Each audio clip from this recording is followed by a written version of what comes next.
Good morning. I'm up a little bit later than I was planning, but you know what? I'm gonna take the sleep where I can get it because I'm trying to play this game a lot. I might change plans like slightly today so I can go a bit longer. My plan was to go from like broadly 11 till 8 or 9. I might push that to like trying to go until 11. What that'll probably mean is I'll take like a, maybe not take the stream down break, but like a pretty big break at around like, what, if I stream until 4 now, an hour and a half, like 5:30, that gives me like 6 hours. So like at around 8 o'clock my time, like around 3 hours into the second stream, I'll take like a decent break, but not, it's probably gonna log me out anyway. But I won't take the stream down. I'll just, like, put some music on, kind of, like, do a lap around and stuff like that before coming back. Hey, Charles, how's it going? But yeah, so I'm probably going to break it up like that. I'll do my usual, what I'll do is, like, the 4.5 hours now. Take about an hour and a half break with the stream down, and then come back and do another 3, take a half-hour break, another 3. I think that'll probably work. I appreciate that, Charles. Have fun with, Wait, no, do you play Darkness and Dungeons with... No, sorry, that's, like, Lila, Mina, Rose, and Raven. For some reason I thought you were doing that, but, yeah. Either way, I appreciate you lurking. Anyway, let's, get started, because, again, I'm a bit late than I would have liked. Alright, kids, where are we going now? Alphino has a mind to join the others at the High Crucible. The attendant was kind enough to give me directions to the High Crucible. First, let us return to the mulberry orchard.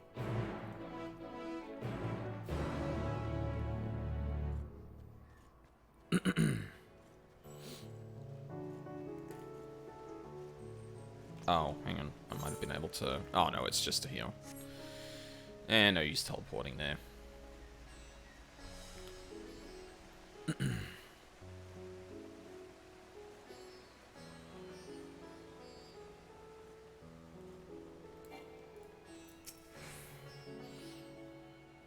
From here, we're supposed to follow the path left and past the mulberries.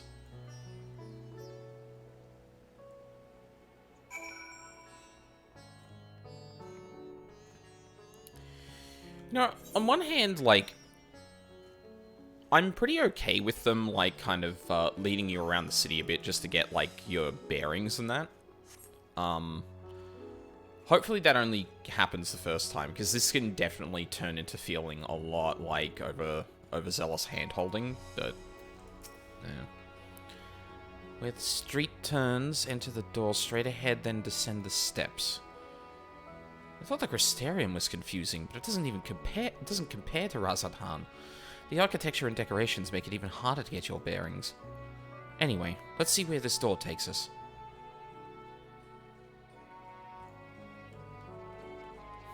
Oh no, we're gonna get lost with the kids. I was following you. We were following you. What do you mean you were following me? We...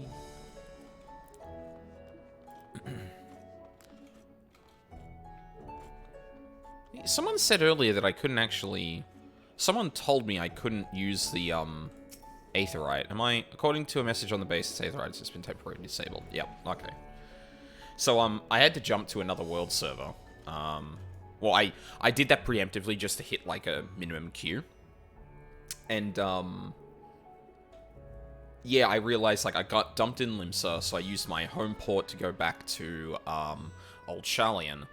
And then, I went to, teleport, out to,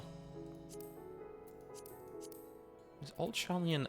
Oh, Old Sharlayan appears in, like, others. Fair enough. Oh god, those, teleport prices. Yeah, so I got dumped in Limsa, I teleport to Old Sharlayan, and I'm like, okay, I need to get to Radzat Han. And I was like, oh, I didn't attune to the Eighth... Wait, why wouldn't I have done that? But it's like a Yulmore situation. And here is the Aetheryte Plaza. So far, so good. There isn't much further to go. From here, we just need to cross the other side of the hold and pass through the larger of two doorways. The High Crucible lies beyond. I suspect the others have already collected their warding scales. Come, let us join them. Wonder if it's worth me carrying around one of those, just as, like, an extra layer of protection. I mean, obviously those things are very valuable at the moment, so, like, no. It's kind of a waste just to give it to someone who's already immune, but... yeah. Hey, guys. Though this land hath been afforded a respite, in turmoil do many others languish still. Our work is far from finished. You took your time. Got around, I take it. Got turned around, I take it. Listen, I was following Alphino and Alizé. Like, if I got lost, it's because of them. Hey, Estinian. As I heard it, after you defeated Nidhogg, his scales found their way into the hands of the Firmament's artisans. Steeped in power as they are, it's no surprise that they were coveted. Still, there's a strange legacy for the vengeful worm. Yep. Test subject. I'm quite well now, I assure you. As they say, the stronger the taste, and stronger the colour, the more effective the remedy. With my body trying to replenish the ether I spent, however, I'm feeling rather famished. I think a sampling of the local delicacies is in order. Humsa cuisine could be a good place to start, perhaps? The students have previously returned to Razat Han's alchemists for help with the analysis of various artifacts. This is how I became acquainted with Nidhana. I'm glad we could rescue her. Pray she makes a full recovery. Excellent. You're in time to hear the latest good news. Oh, good news. We're lost, of course, but at least we found the place. Wait, does it count if we're lost if Urianger and Thancred are... You know what, I'm thinking about this too much.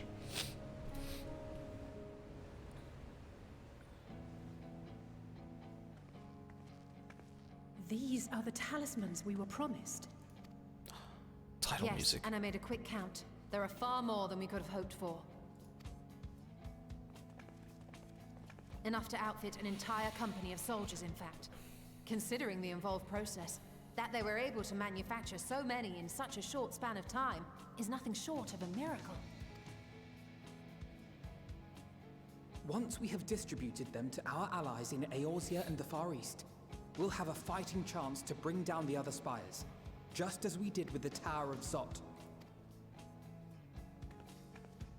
Or we could use them to invade Garlemald proper, and strike directly at the Telophoroid's base of operations. There it is. I knew it.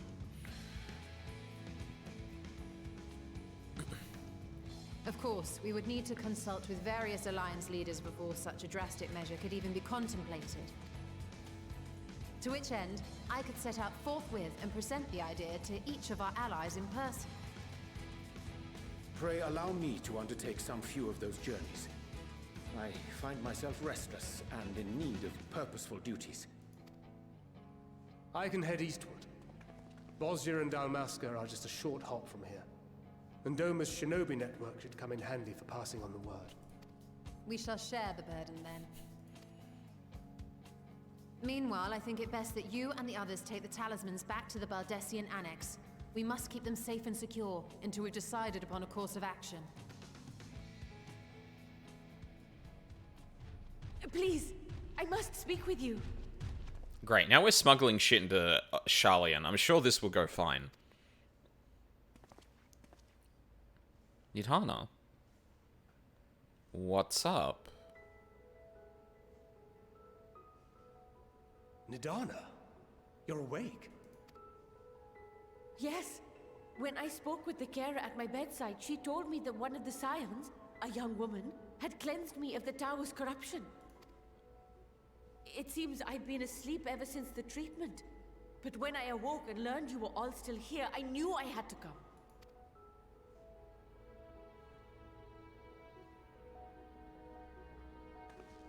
As you said, Nidhana was captured only recently. such a brief exposure is swiftly cured, so I tended to her before we gathered at Megaduta. And I am truly grateful that you did. I cannot thank you enough. All of you, for everything you've done. Destroying the tower, rescuing our people. You've saved Thavnair from an awful fate. Oh, shit.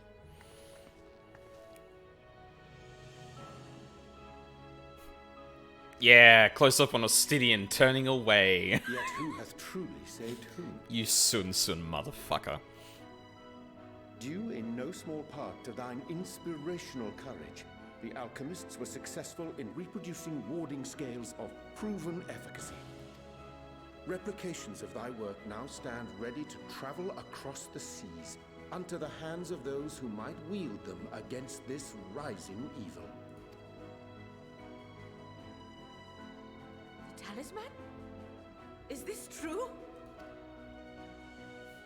Yeah, we got 3 whole boxes of them.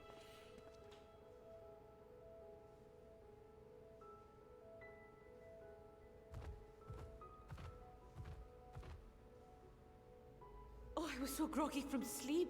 I didn't even think to ask. Oh, our great work sent across the seas. You did it. It was worth it. Oh, it was all worth it. Oh, fuck you. Don't make me tear up now. It's level 81! Fuck off!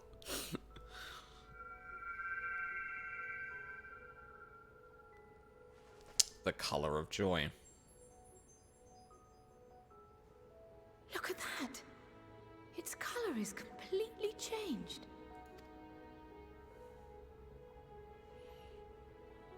What do you have there? How Emotion unusual. flower. I wonder if the effect is a reaction to Akasha. Huh? I'm afraid I'm not familiar with that term. Akasha? It is one of the unseen energies defined by Harnish alchemical theory. Though a gross oversimplification, some describe it as an essence influenced by feelings. You imply that it is distinct from ether? Us foreign scholars often conflate the two, but we see them as separate concepts. Ether is an energy which permeates the land. It exists within animals, objects, even the air we breathe, affecting all through which it flows. Akasha, on the other hand, exists in a domain beyond our reach. A gift bestowed from on high, or torn from the heavens in some traditions. Akasha can neither be created nor destroyed. It is beyond our power to purposefully alter or manipulate. The only thing observed to influence it is an abundance of, I want to say, spiritual emotion. As a veteran of the battlefield, surely you've experienced moments of desperation or exaltation when you've transcended the usual limits of your capabilities. That is a manifestation of Akasha, the invisible essence harnessed by heart, mind, and unyielding spirit. I really must hear more about this theory. Our disciplines are based entirely upon the idea that ether is the fundamental form of all energy. I'm glad my haphazard explanation has piqued your interest. Nirhana, you are speaking to a group of fucking nerds. Like, Estinian and maybe Thancred aside. You literally start talking about, oh, you don't know about this other kind of energy that's not ether, you're gonna pike ears. Oh, you're gonna pique interests. But even for us, Akasha is a somewhat abstract field of study. A lack of practical application lends itself poorly to formalized research. Which is why my analysis of your flower can amount to little more than idle speculation. I am sorry. Nonsense. You have nothing to be sorry for. Your insight is much appreciated. Okay. let's think about this for a second.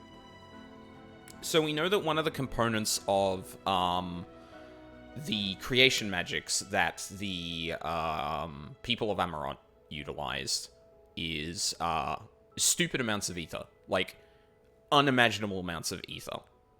And it just so happened that, like, the unsundered people just have that. So, like, that's not a part of it. But one of the big things we explored in Amarant was how thoughts, perception, thoughts and perception can affect what someone's creating. So, for example, there are a couple of examples of people, like, making botched experiments because they got distracted by children playing outside, or their mind wandered to something else, and someone accidentally created griffins. But one of the distinct things about the end times was the creation magics run amok due to the despair of the people of Amarant.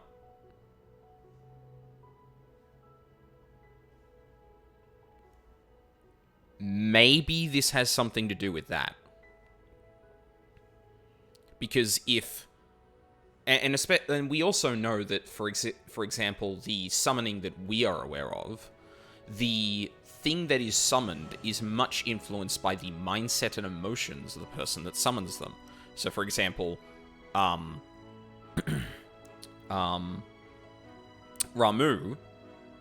really chill, just wants to make sure the Moogles are safe. Doesn't want to actively attack anyone unless they, get attacked or encroached upon. Sorry, the Sylphs, not Moogles, fuck. But yeah, like, he is summoned with, we need to be protected. So he just protects. Titan has been summoned multiple times with very different kind of, like, implied emotions. So one being like, we're going to take back the land from the Overdwellers, and the other in despair when Gabu finds his parents dead. So if summoning creation magics are influenced by one's emotions or something like that, maybe it is this, sorry, what did they call it? Akasha. Maybe it's this Akasha that is the other component in this, which, if Fandaniel is trying to bring about the final days, one of the components he needs, probably, this is where we're kind of like going for a long shot here, is despair. The same terror and fear that racked Amarant all those eras ago. Maybe... Well, and this is where I'm like, okay, I don't actually know, like, how this comes into it. We also don't know what the Ascians or Amarantians even understood about this concept in comparison.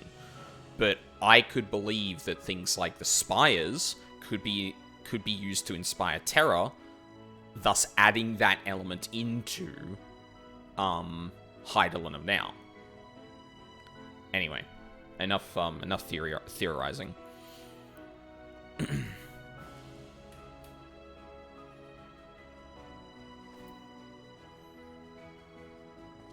Shall we depart for Sharlayan then? I will see to it that the talismans arrive at the Annex. And we will be in touch once our talks are concluded.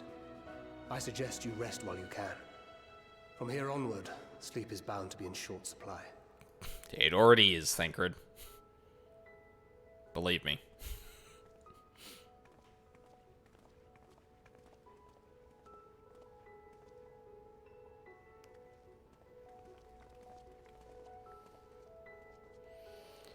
Oh, hey, Crimson Necros. How is the battle with Luggan Q today? Non-existent. I've been using the world visit, like, every time I log on, so I've been in pretty short queues, all things considered. The last thing I remember before being absorbed into the tower was you rushing towards me. I can only imagine the hardships you and yours must have had to overcome to rescue us. No amount of words will suffice to express my gratitude, but I hope the flower's radiant glow says everything I cannot. Sure does. Nana's so good. Lucky, I had like an hour to get into Balmung this morning. Yeah. Listen, I learnt my lesson on night 1. I'm not straight up logging into a Hypop server. That is asking for a mile-long queue. And, like, I'm playing solo, too, so, like, the fact that I'm, like, you know, world visiting just does not impact me whatsoever. Or at least as far as I understand.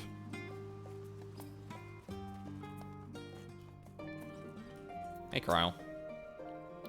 It's good to be back with the fruit of our labors safely in storage. For now, we have but to wait for the others to return from their respective meetings with the Alliance leaders. As Thancred suggested, you should get some rest in the meantime. Welcome back, Aldine. Kryle has apprised me of your recent accomplishments. An amazing feat to eliminate a tower and pave the way to deal with the rest. While it isn't much, I've changed your sheets and plumbed up your pillow. After all, there's nothing like collapsing in a nice clean bed after completing a major milestone. Milestone, fuck. Be it penning a thesis or defeating deiform entities. I got an FC to look after, and I'm one of the few tanks running around the world right now, apparently. Yeah, fair enough. If only they could give advanced queuing times to tanks logging in. That would be busted. There would be no way of policing that. Okay. Please let the next quest be an 82. If this is still an 81, I'm gonna be concerned.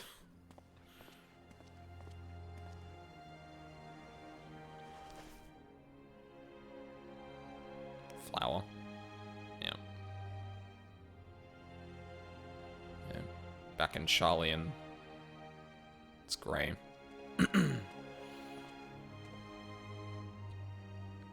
Take heart and protect them well. Midgard Sorma? I must be just, like, thinking. Or reflecting, rather. Oh, no, that was... You're here. You haven't eaten That yet, was have Vritra. you? Also, oh my I've god! brought quite a spread if you're interested. Only the finest dining from the last stand. Y'all are too cute.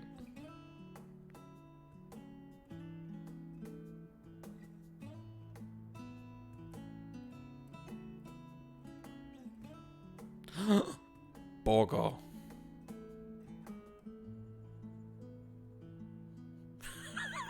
Me when I see Borgo.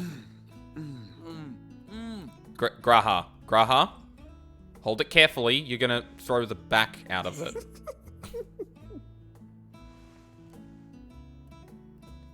She asked for no pickles. Oh no, Graha, no! You didn't stab anything through the top! Lest you wonder, we invited Estinian as well. Oh, that party pooper. But he refused with a rather grim-faced, "No, thank you." I suspect Charlian cuisine is not to his liking. Well, you didn't give him Archon loaf, did you? Oh, I don't know about that. Perhaps our lone wolf just needed some time apart. What? To perfect his brooding stare? Oh. Next time, I'll drag him out by the ear, sit him down in front of a Charlian feast, and see that he eats every last bite. Listen, the man... Maintaining the look is... important. An excellent idea. Of all people, warriors must take proper meals and rest if they are to maintain a healthy constitution. Mm-hmm. Poor Estinian, beset on all sides.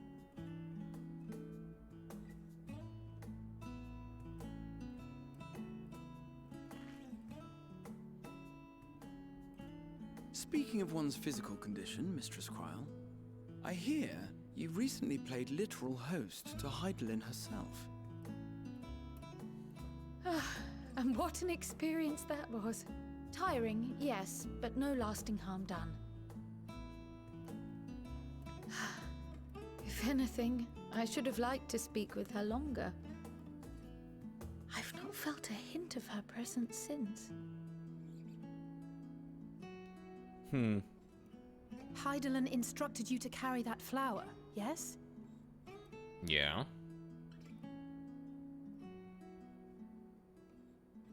'Twill be your guide, test and proof of your conviction.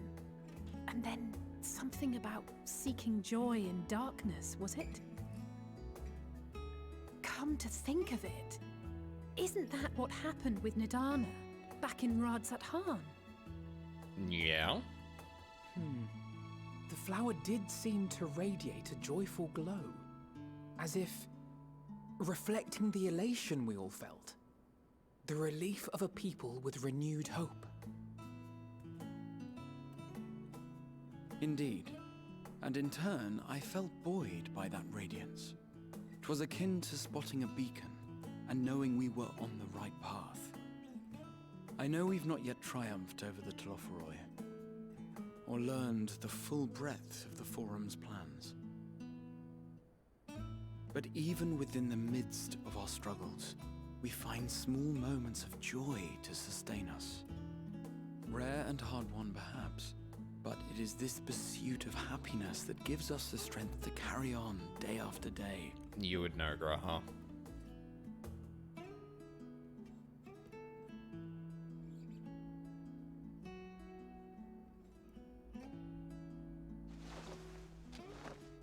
Hey, that's mine. Alizé. Swift the spoils.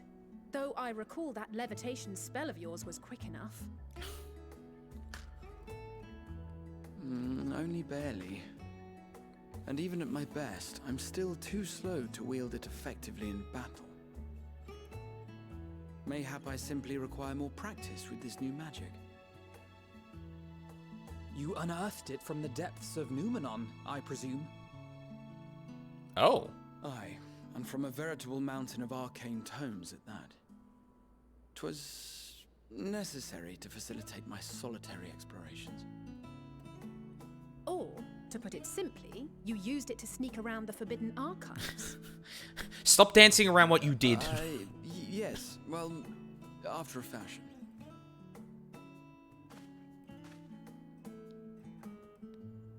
Graha? She's giving you the... Okay.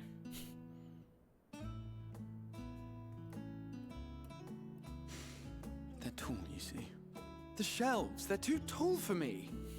And I could hardly move the library's platforms without attracting attention now, could I? We stand a short king. Oh. There's Aldine over here sitting at like 7 foot or some shit. I'd have stolen her cookie there. Yeah. Yeah. This is mine.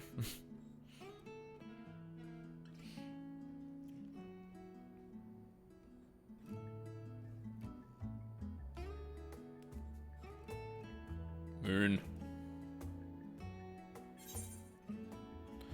Are we pushing on until dawn? Shall we call it a night? You do know these are my quarters. He'd be sensible and call it a night. One last cup of tea, then. Dickon said this brew helps relax the mind before bed. And gave us some leaves for free.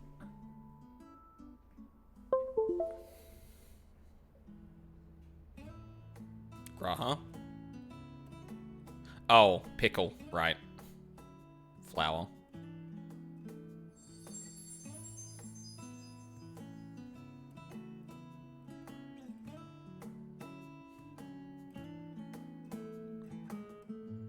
I don't remember what that means.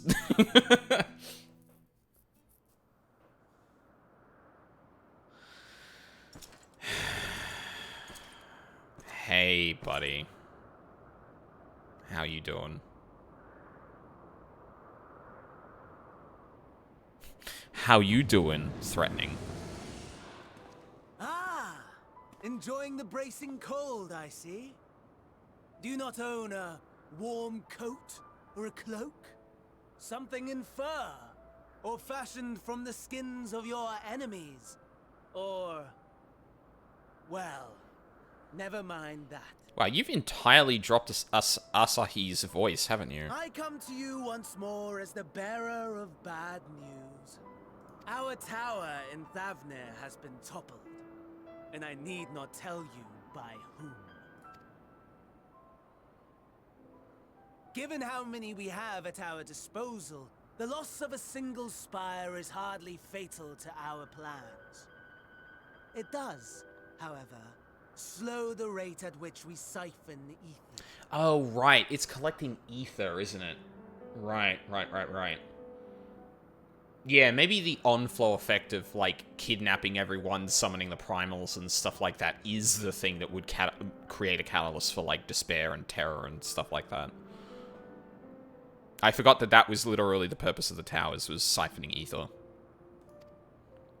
If they continue to preoccupy themselves with the towers, then all will be well.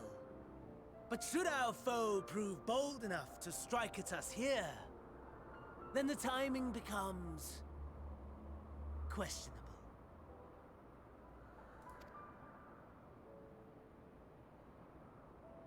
Our foe is bold enough. Of that, I can assure you. He knows. Yes, very well then.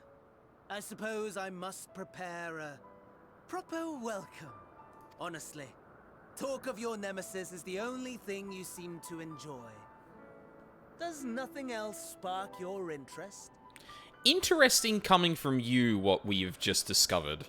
But also, like, I think it's part of the voice acting, but, like, what I'm going to call Fandaniel's voice now, doesn't have the same, like, theatrical, like, or over-the-top aspect to it that Asahi's did. So when he's saying this stuff in this tone, it's actually kind of falling flat a little bit. Not that it's not good, it's just, like, Asahi's voice actor had, or could really pull off the melodramatic, over-the-top, like, flamboyant's not the right word, but, like, that aspect of all of this dialogue. This one doesn't quite as much, and I wonder if that's deliberate. Again, given what we've discovered about Fandaniel. No.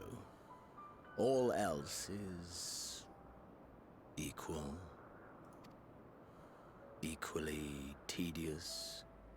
Equally disappointing. The world is a tepid bog into which we sink, too weak to thrash as the mud clings to our eyes and fills our throats till we blissfully choke. But then came the light, blinding and pure and hot, so very hot, enough to set my soul aflame. Interesting that he attaches that to light. He had a certain... Yes, he had a certain, what the French say, I don't know what.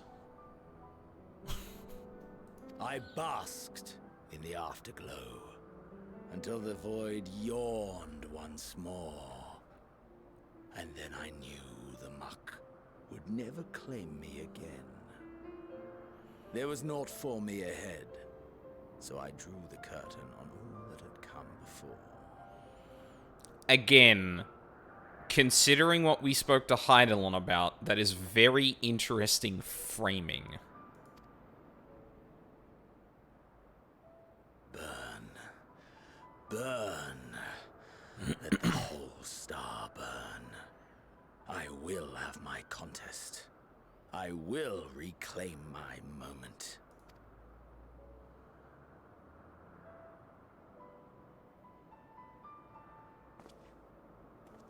How wonderful that the emptiness of death has not dissuaded you from committing your life to its pursuit once more. I don't know whether to envy you or pity you. I was about to say, you would not know what that's like, would you, Fandaniel? I love the fact that the French just say, I don't fucking know, when they can't describe something. Well, to be fair, like... to be fair, I think the phrase je ne sais quoi was more, like, popularized by non-French speakers, because French sounds eloquent, and they just basically took the phrase, I don't know, but made it fancy by pronouncing it in another language. Like, that is a sentence in French that I would imagine French people say, but I don't think they pull it out the same way English-speaking people do. You know what I mean?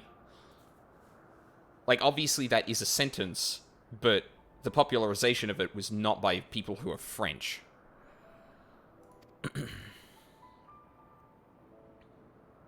You question my disinterest, but what of yours? Despite your noisome antics, I sense you take little pleasure in this endeavor. Ooh. Mercy, my lord. Such pointed barbs from one who barely acknowledges my existence. I sense you take little pleasure in this endeavor. Sense, huh? Nevertheless, you are mistaken. For I do find this part somewhat enjoyable. Well, less fancy or more that it was language of the nobility. I don't know about that.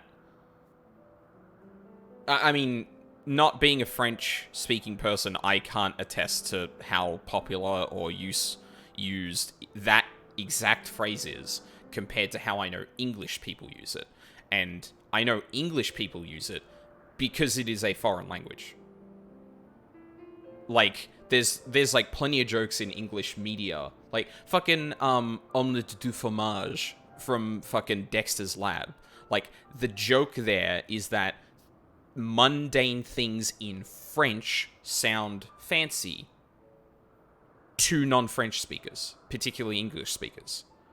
Like, it's not, it doesn't have anything to do with the particular words. It's the ignorance of, or it's the underlying association with a whole language to a very romantic thing. I mean, that, unfortunately, that is one of the reasons the term romantic languages actually took hold.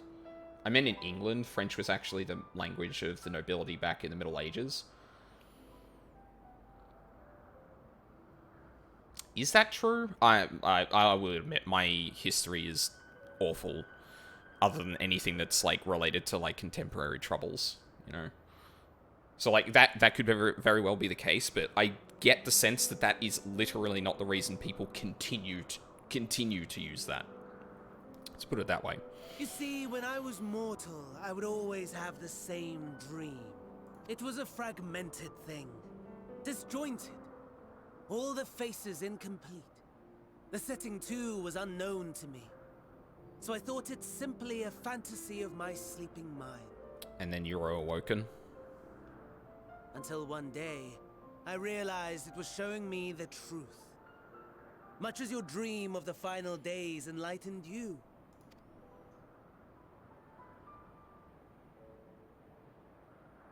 And soon, very soon, the rest of the world will see the truth of my dream, too. Yes, I think that is something we can both enjoy.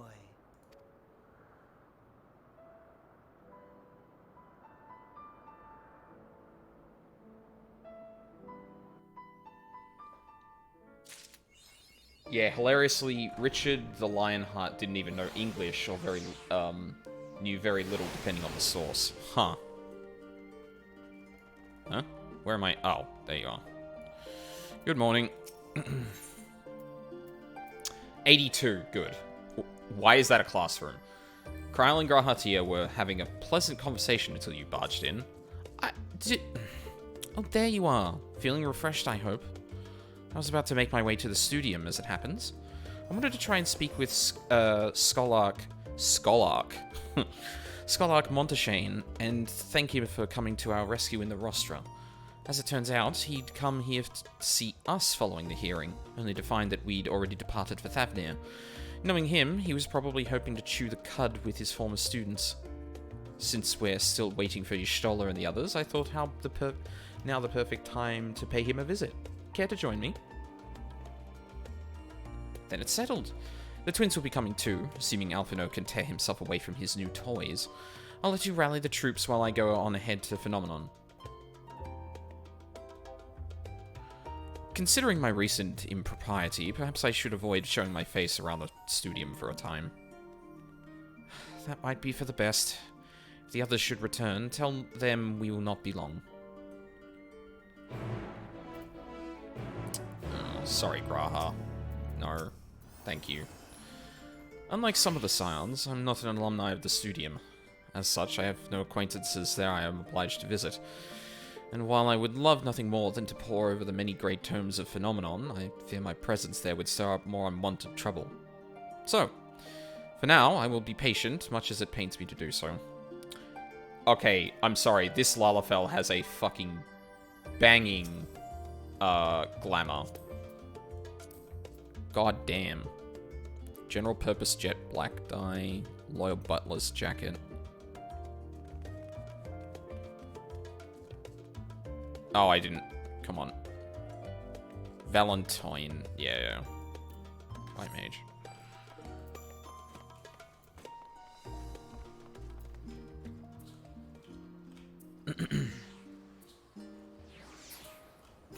Of course. Heading out for a stroll? Well, going to the studium specifically. Skolak himself was here. In that case, what are we waiting for? I too am eager to see him, though I somewhat dread the thought of visiting the studium. I dare say our notoriety precedes us. Alphino, of all people worrying about over his reputation, and at our alma mater no less. Little wonders never cease. You'll understand soon enough. Off we go. Understand what? Wait, what just happened? I feel like I missed something here.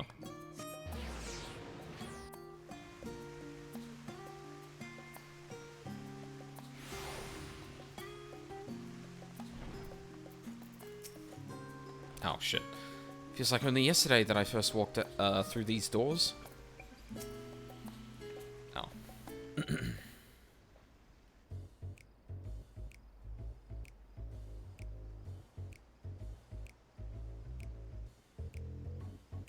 Here it is, Phenomenon. While I expect you made note of it before, one can hardly miss it. This is the first time you've been here on official business, correct? While most of the space is taken up by the expansive auditoriums, it also houses numerous laboratories, testing grounds for experimental magics, and a host of administrative offices and so forth. As the center of what would later become the studium, it was established to promote the study of etherological phenomena, hence the name. Though with ether being a fundamental aspect of life, its scope expanded to include every conceivable facet of life, and even the universe itself. And then, in the 432nd year of the 6th Astral Era, Phenomenon was decreed complete, and the studium officially opened as a place of learning. With a long and storied history, it is without question the world's leading authority in etherology, the arcane, the occult, astromancy, and countless other fields, standing proud as Sholian's foremost educational institute. You always did enjoy giving the grand tour to new students.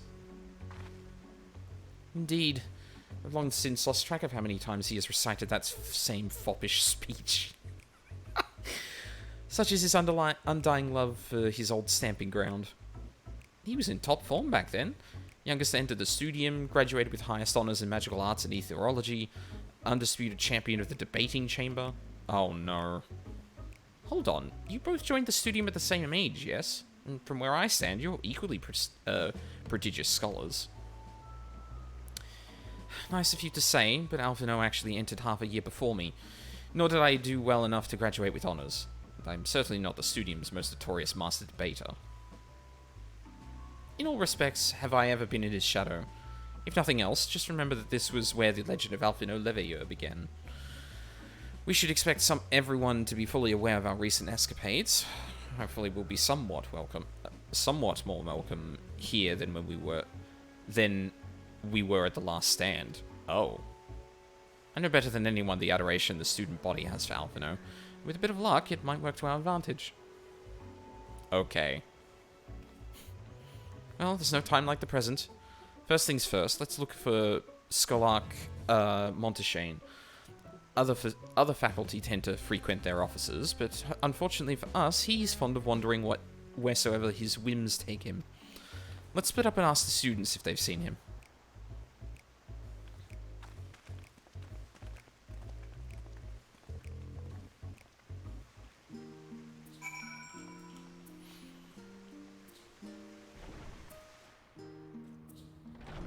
Alright. Excitable student. That was Alphino Leveilleur, wasn't it? The Alphino Leveilleur. And he's with his sister, and Master Baldessian's granddaughter. This can only mean one thing.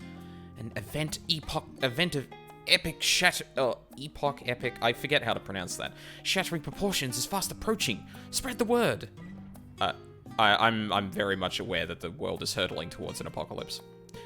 Oh, sorry. You said you're looking for the Scholark, yes? Knowing him, he could be anywhere. But, Miss Aliapo should have a better idea.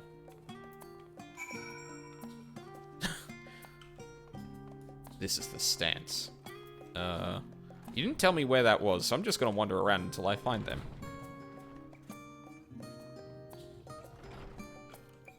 Kier Alipo. Huh? Hello? Why didn't that... That was weird. Hi. Are you lost? Wandering off the street, perhaps? Wait, don't tell me. You're a trainee gleaner fresh off the guild ship. I'm right, aren't I? Oh, how silly of me. An orientation is in order. Allow me to bid you a warm welcome to Searcher's Meet. Let me start with a question. What is the most important thing you'll find in the studium? That's right, books. And what's the second most important? Why, that's simple. Everything else. That's what we deal in here at Searcher's Meet. Whenever the students or tutors find themselves in need of equipment or materials, they come to us. If we don't have it in our stores, we send shit. Honestly, you wouldn't believe some of the requests we get. Eye of Pizer this, tongue of giant toad that. It's enough to make your hair stand on end.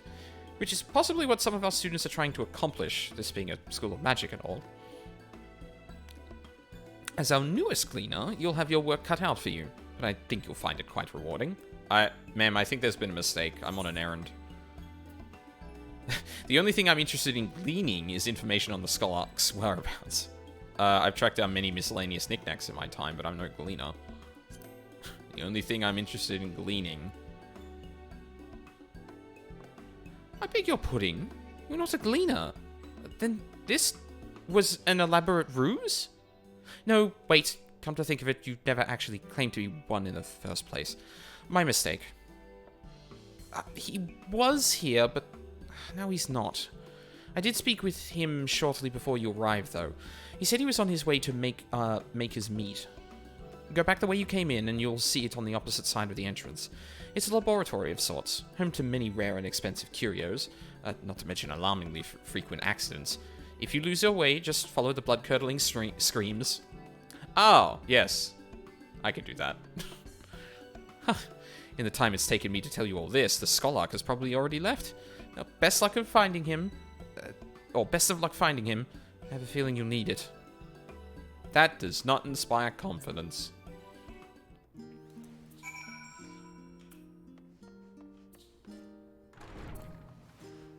It's on the opposite side of the... yeah.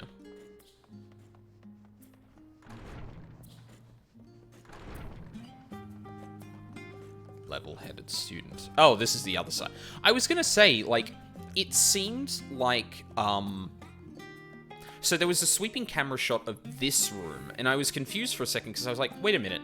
Me and the character I was talking to were, like, in the equivalent positions here, but I couldn't see them. And I was like, That's weird. Usually they just keep the models in the scene. Why did they get rid of them? They didn't. Hello, sir. Yes, the Skolak was here a short while ago. He offered me advice on my current research project. Though we spoke at length, I don't recall him mentioning where he was planning to go next. When we parted ways, he went down the corridor. Perhaps to one of the auditoriums? Yeah.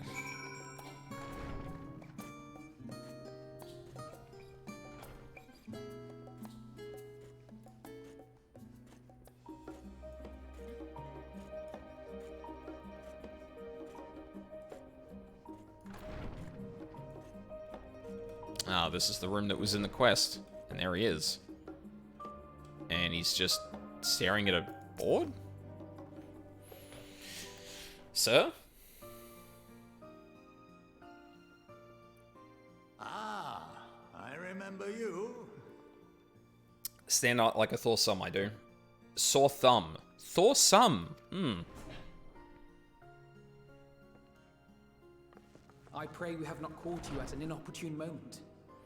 We wanted to offer our thanks for your kind words in the forum.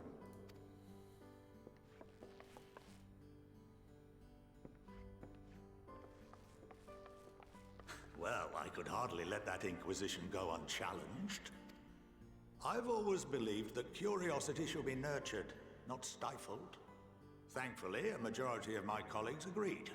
A slender majority, aye, but a majority nonetheless. Had the vote not gone our way, we would be having a very different conversation, if any at all. Though I'd like to think you would have not given up on our cause. I'm told you paid a visit to the annex afterwards. Wait, I'm sorry. Am I... Did I confuse things? I thought the vote passed.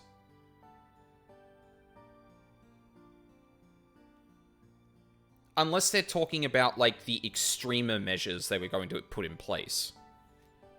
And then... I thought it was, like, 51 for, 48 against. Or was it the other way around? Fuck, I'd have to go back and look in the VOD for that. Actually, I might do that now, because I'm legit confused now. Like, are we actually, like, restricted? Because all of the other talk we've had so far, was, and especially after that, seemed to be implying that the vote passed?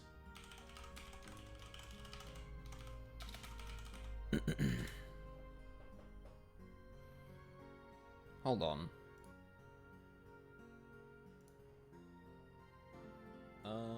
No, you pause.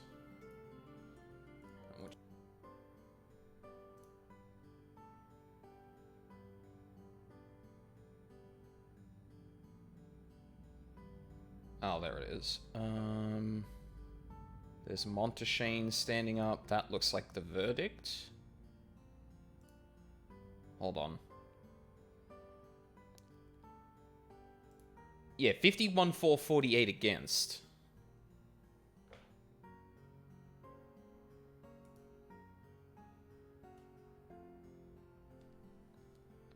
Yeah, so you were told to knock off the investigation and stop sticking your nose in places you aren't welcome. Yeah, 100%. But, like, the thing is that... I've always believed that curiosity should be nurtured, not stifled. Thankfully, a majority of my colleagues agreed. A slender majority, aye, but a majority nonetheless. And Kryl here is saying, had the vote not gone our way, but it didn't. Like, we didn't get expelled from... we didn't get, like, exiled from Sharlayan, but... that wasn't what the vote was on. That's weird. That's a little weird. That might actually legit be a... Like, unless I'm misunderstanding something here, that might legit be an inconsistency in the writing. Because what they're getting at isn't mutually exclusive with us losing the vote. But, like, maybe they changed it. Maybe at some point they changed it between, okay, they either get expelled or not, and the vote comes down, and this dialogue existed then, but then someone went, well, hang on a minute, we needed some way for them to stop going into looking into things, so they rewrote the scene for the vote to pass, but only on us being, like, restricted from sticking our nose in other people's business.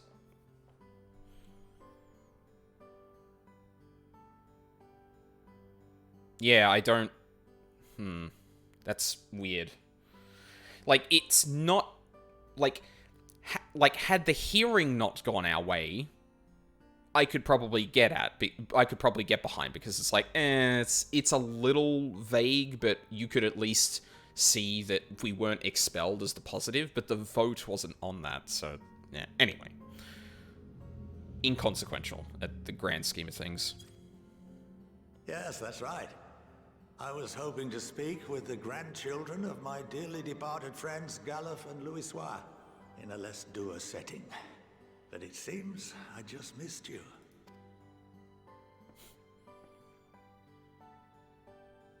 I still can't believe how much you've grown. If only your grandsires could have seen the way you presented yourselves to the Forum. Why, it fair brought a tear to my own eye. You must have the patience of a saint, putting up with this lot and their antics. Never mind Matoya's prize student. He knows. Luckily, I know a thing or two about managing unruly younglings. If you ever need advice, don't hesitate to ask. I love this man.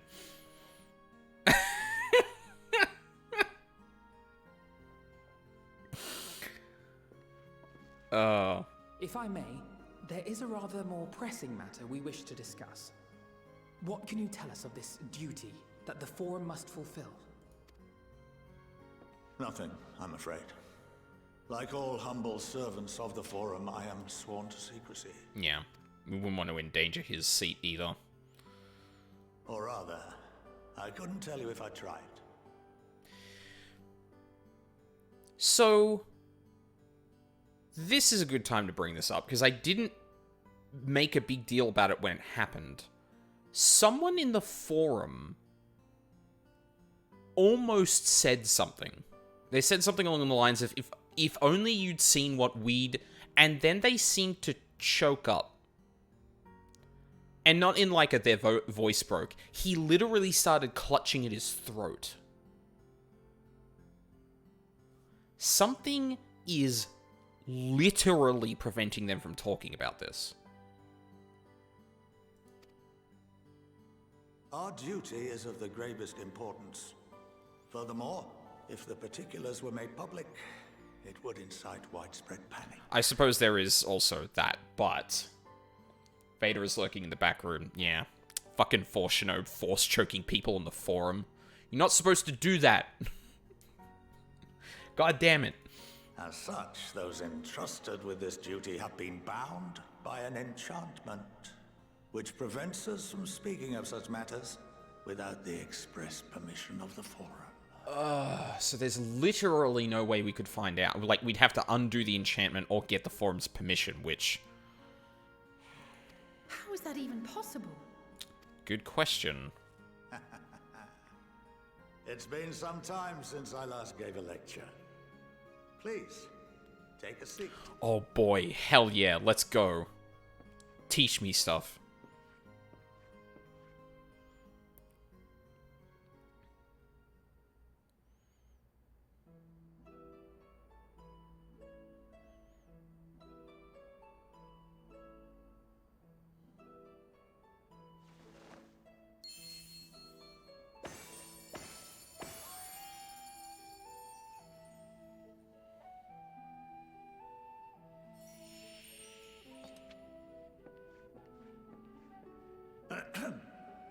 We shall begin by reviewing the fundamentals of etherology.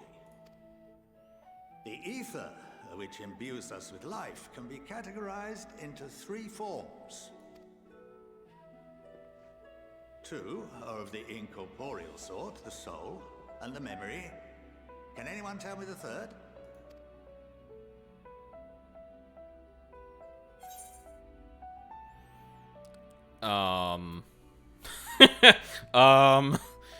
Corporeal ether, magic.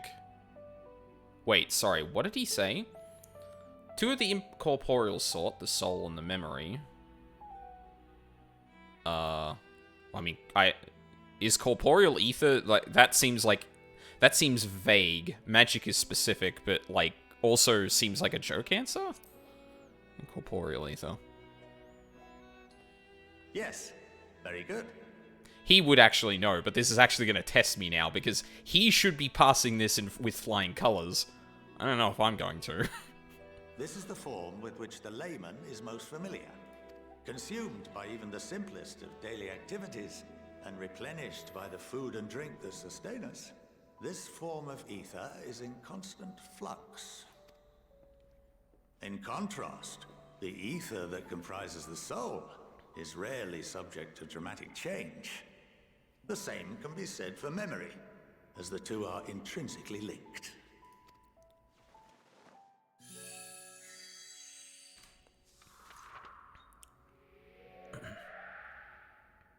Picture the soul as paper, and memories as words written upon it. Now, what would happen if that paper was doused with ink? The same type of ether as comprises the memories.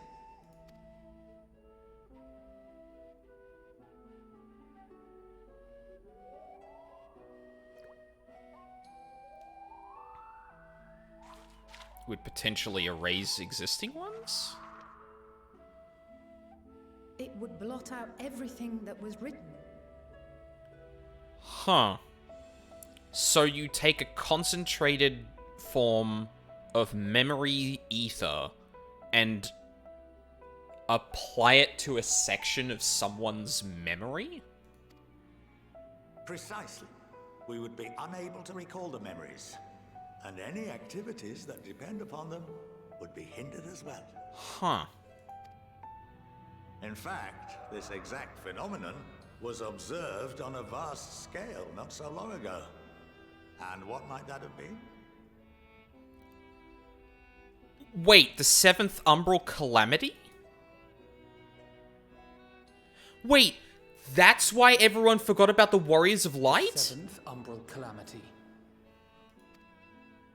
The people of Eorzea vividly recall Bahamut breaking free of the Lesser Moon and raining hellfire down upon the realm. But no one could seem to remember the events that followed immediately afterwards. Indeed. To this day, we have yet to determine whether it was an unintended consequence or a deliberate act.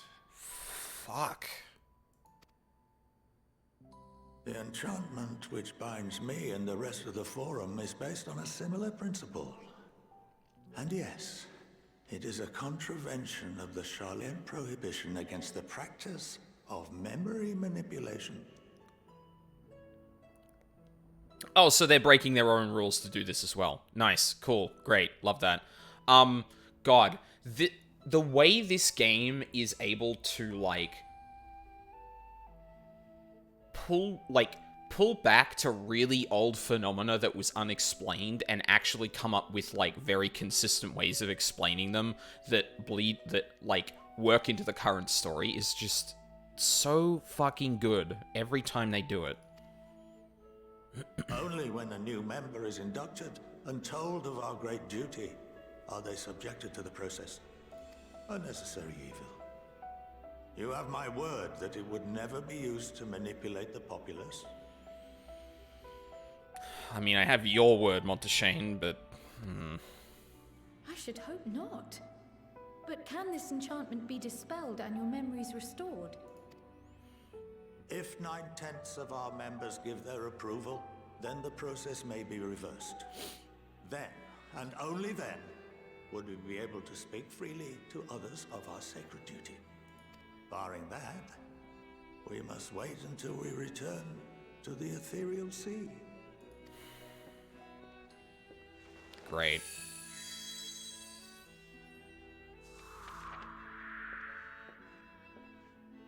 For there we will be purified, the blots upon our souls washed clean.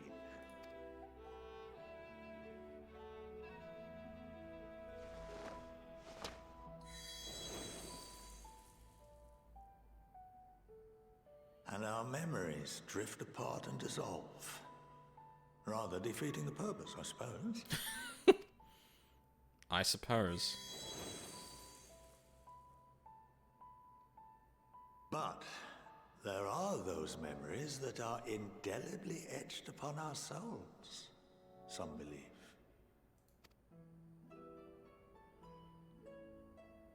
What happens after that? We are reduced to pure ether, coalesce with that of others, and create souls anew. Alternative schools of thought assert souls remain whole and return to the corporeal world, reborn into another form. The Dothal millions of years ahead of etherology. Both theories have their proponents. Personally, I consider each equally probable. In fact, like, I could easily imagine a scenario, like, given the mechanics we know, where both are true. Like, say you've got two souls. You've got a soul that doesn't have anything indelibly etched into them, and one that does. The one that doesn't would probably dissipate, right? But the one that does might actually hold more of its form, given the fundamental, like, etching upon the ether that kind of, like, memory or whatever has. Thus, like, some components of one soul with something really key etched into it maintains itself through the creation process of another soul. And it might be only partial, it might be full, like, depends, really, on, like, the thing. And I guess we have no really confirmation on that. Like, even if we use the Ascians as an example, we can't really trace, like, you know, one of the Sundered to another one of the Sundered and make a connection of, like, ah, yes, that makes sense because XYZ. Like, we wouldn't know. Plus the way that... Plus, we'd have to look for the same person raised in the same shard, because that would return to the ethereal sea and come back to that realm. Would that even, like, are you restricted in that way? I'm getting into the weeds in this, but, like, there's room for both of those to happen, I think. With a reasonable enough explanation. Aldine? Well, I think that's enough education for today, now that I've given you some food for thought. Or rather, an entire banquet. You certainly have.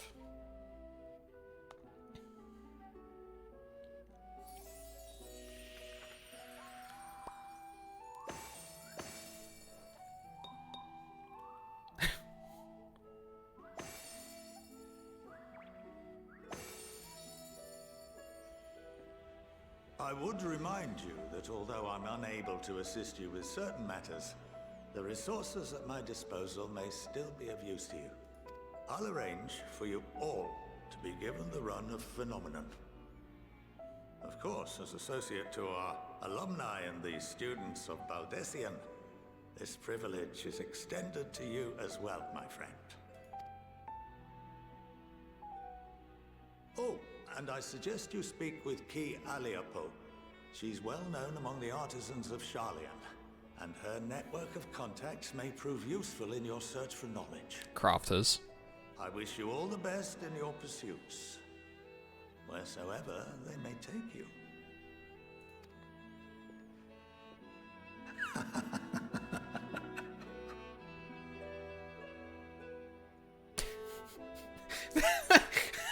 Okay, I'm sorry. That was a very Dark Souls-friendly character thing of like, ah yes, now you have the information you need. Use it as your disposal, my friend.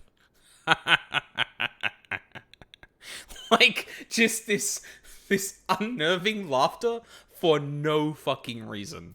It's just like... Yeah, cool.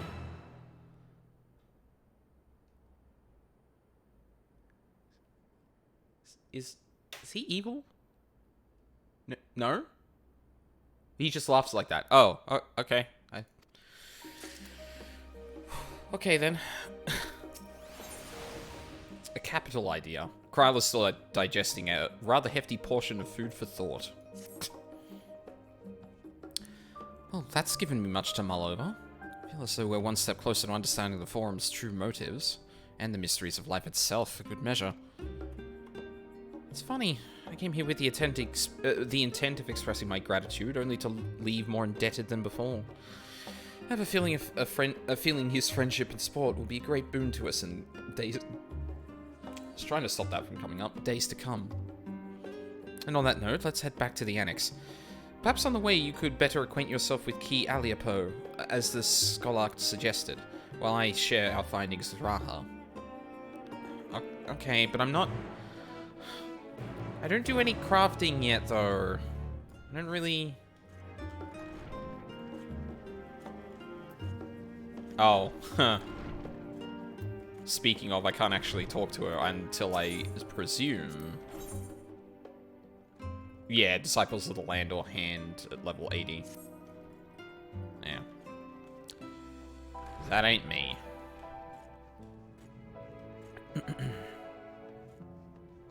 Oh. May as well go and repair some of my gear. Oh, I also got the weapon coffer. I should, see if that's any good. Luncheon Toadskin Grimoire. Oh. It's a little better. No problem.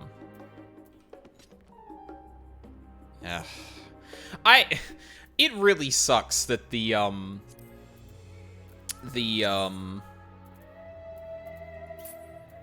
where is it? Yeah, this one. Like, the worse grimoire is actually, like, a lot prettier.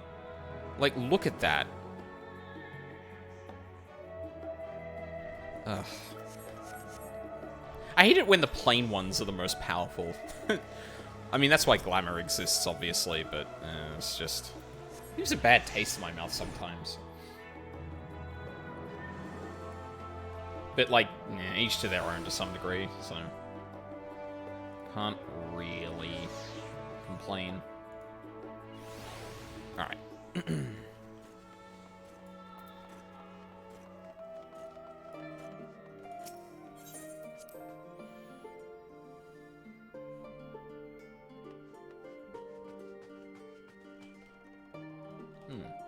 Hey, Stinian. Having spent most of the time in Favnia, I've yet to fully grasp the lie of the land here in Charlian. Even finding my way to the Annex proved a challenge. Stinian returned not long after we departed for the Studium. A shame that he missed the chance to attend our lecture with the Scholarch. Or perhaps not. Stinian just sitting there like, listen, I don't want to be here. I'm just here because I am. I have no interest in aetherology. He would pronounce it aether. He probably wouldn't. It's more of a well-known thing than that. You better not let your guard down around Key. One small favor becomes another, then another, and before you know it, you'll be running to the other side of the world in search of a bottle of wine or some other rubbish. Yeah, imagine that. Then again, it might make for a welcome change of pace from your usual heroics, and as the Scholarch said, it could also lead to interesting discoveries. It seems I've done an adequate job of relaying Scholarch Monteshane's lecture to Raha.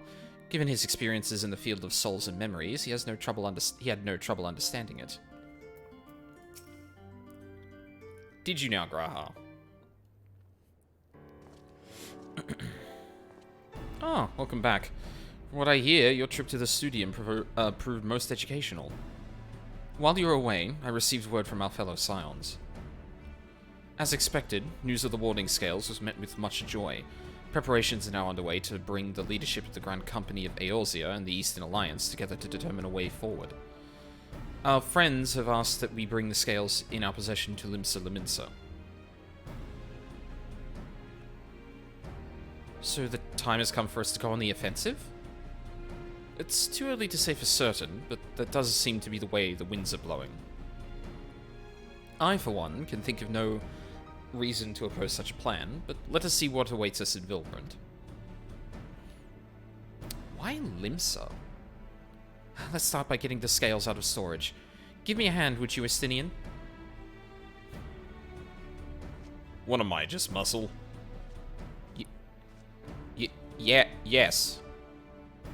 What? That's the only thing you try and participate in, Estinian.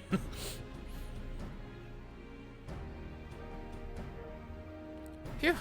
Didn't realize these crates were so heavy. We shouldn't complain, though. Reacher and the alchemists of the Great Work put their heart and soul into each and every one of these scales, so you must treat them with the utmost care. Are you not coming with us?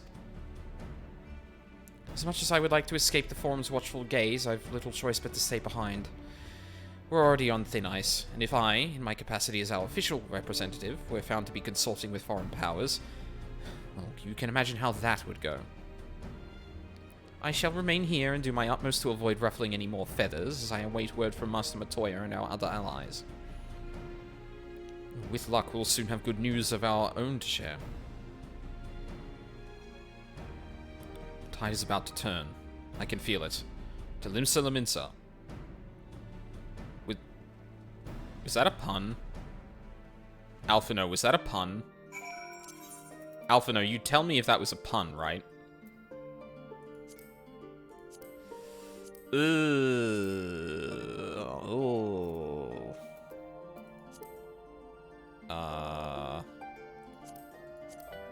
Actually, yeah, I should look at this. So I got Thavnir, Idleshire, the Locks.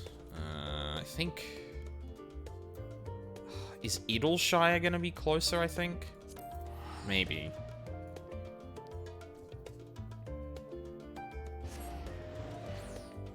I might need to rethink my,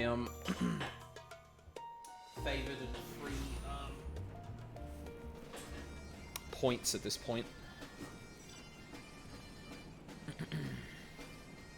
Unfortunately, I think that the unfortunate thing is that Vilbrand and Idleshire, I think, are practically further away from each other than, like, other points on the map. In fact, I could probably confirm this, actually.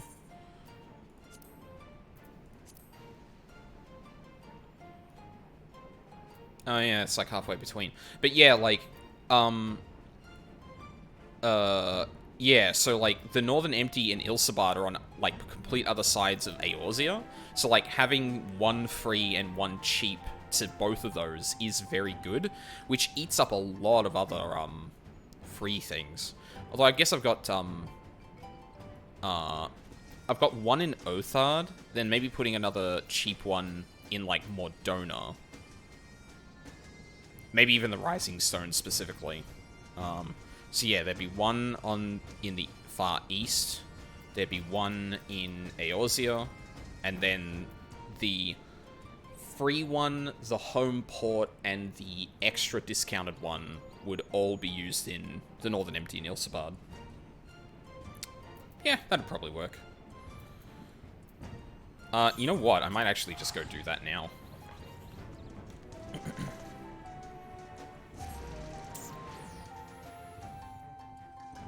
So I think I'll take off the one in Girabania.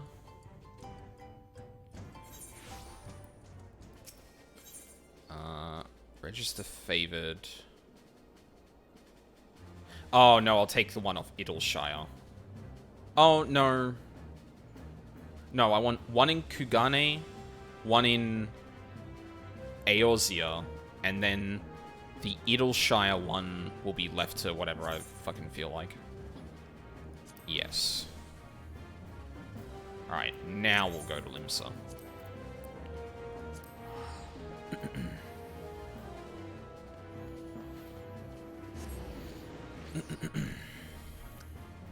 Ow.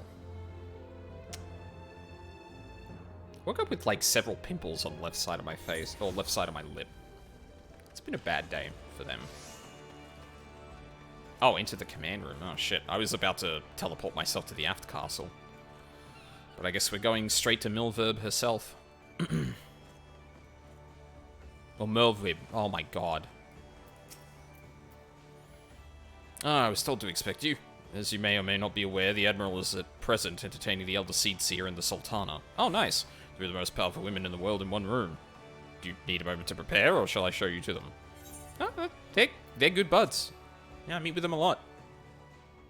Anyway, bye.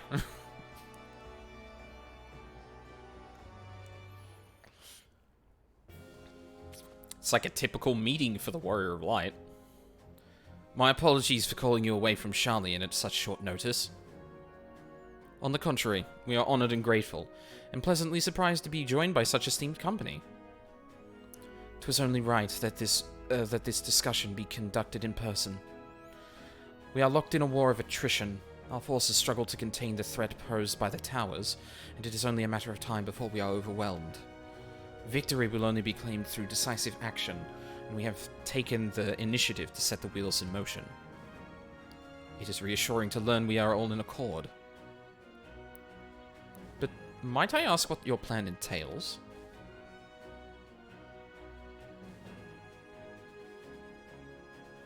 It hinges entirely on the warding scales and our ability to utilize their potential to the fullest. During our time in Charlian, the Allied nations have been engaged on... during your time in Charlian, the Allied nations have been engaged on separate fronts with no end in sight. To make matters worse, a surge in abductions of kobolds, Sahagan, Ixal, and Ananta have given rise to an increasing number of primals as well. But your triumph at Razat Han has given us cause to hope once more. The time has come to free ourselves of this menace, and it is you, the Scions of the Seventh Dawn, who have shown us the way. While the bulk of our forces will continue to hold the Telophoroi at bay, we will dispatch our finest to strike at the enemy's heart, Garlemald. These brave few will be the Ilsabard contingent. Oh, fuck. We are marching on Garlemald. I didn't think such progress has been made in so short a span. Its objectives are twofold. The first is to provide aid to the people of Garlemald. As previously reported, countless Imperial soldiers and civilians have been tempered. Robbed of their free will, they serve the Telophoroi's every whim without question. They too are victims. It is our duty to deliver them from their suffering, not for strategic or political gain, but because it is the right thing to do. I do not ask that we set aside the decades of conflict and conquest, that we simply choose to forgive and forget. I ask only that in choosing to remember we do not also forsake our compassion and morality, for without that there can be no reconciliation, only death without end. Aye, on that we can all agree. Our second objective is the colossal tower that Thancred and Urianger observed in the capital. Though its purpose remains unclear, there's reasons to believe the smaller spires are merely a precursor of what's yet to come. Until the Tower of Zot was toppled, we'd failed to make any headway. Though the same could be said of the Telophoroi. They're certainly in no rush to press further into our lands. I'd wager the spire's primary purpose is to divide and keep us occupied, while they work towards our annihilation. Melvib's got it. This would appear to be substantiated by Y'shtola's analysis of the tower's influence on etherical currents. Based on her observations inside the Tower of Zot, the spires siphon ether from the land, consuming it to maintain their form. However, they draw forth more than is required for this task alone. The excess of ether remains unaccounted for, but we can be sure it is not being harnessed for our benefit. It wouldn't surprise me in the least if it was being redirected to the larger spire in the capital. There's a logic in that. Regardless, once we have uncovered the truth, we'll bring their schemes crashing down, along with their infernal towers. Now this plan I can get behind. That's all well and good.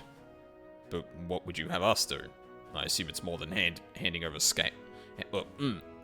I assume it's more than handing over the scales and being on our way.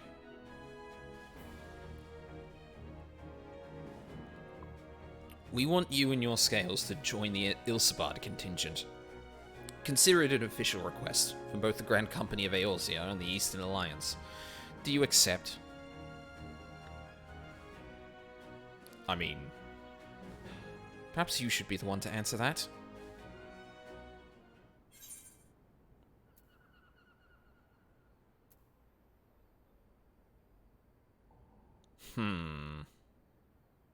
For honor and glory, for the people of Garlemald, for revenge against the Telophoroi.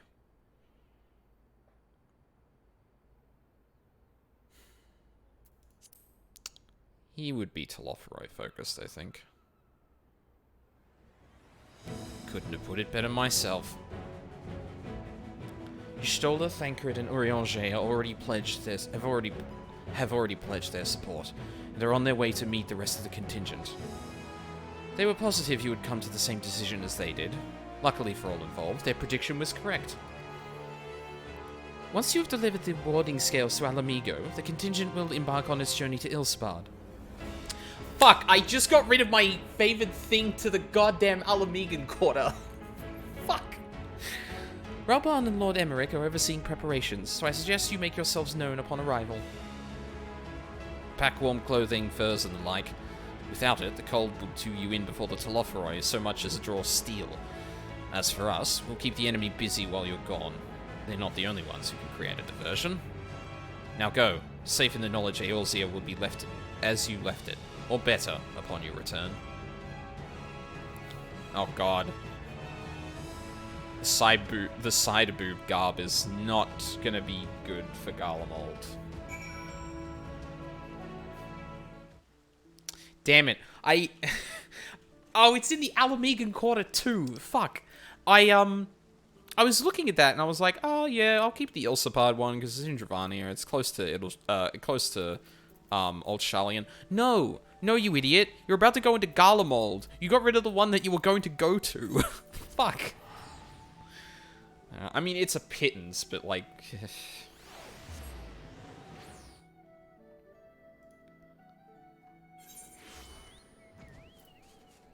It's like one of those things where it's like, I won't need this, immediately needs this. Like, uncannily so.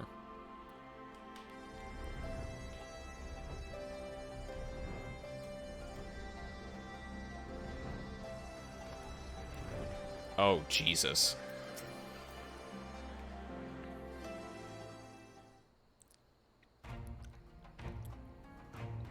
Ah, the Wanderers return.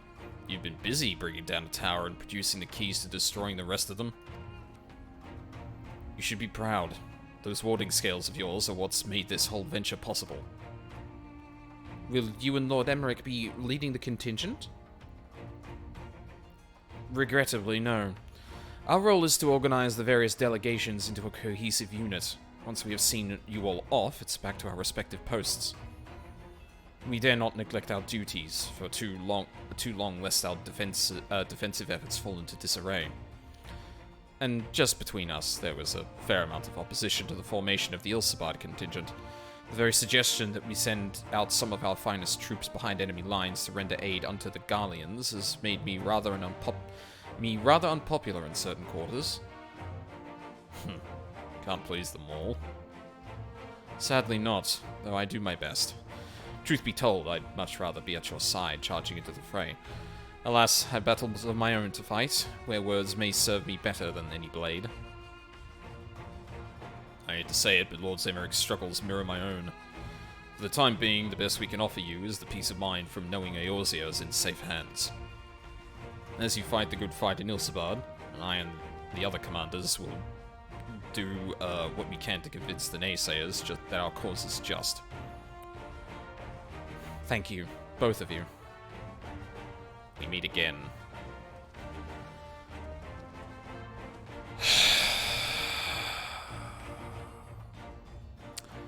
Hi, Gaius. Much has occurred since we parted ways in Wurlit. From what I gather, the protective talismans you obtained led to the formation of this expeditionary force. My contribution on this occasion is but a minor one, that being the information I shared with Maxima. For the sake of the people of Garlemald, may the fates be on your side. So you're not coming with us? Strange. I thought you'd have a stake in this. I do. The Telophoroi have laid waste to my homeland and enslaved my people. But though every mote of my being cries for vengeance, I cannot be the one to deliver it.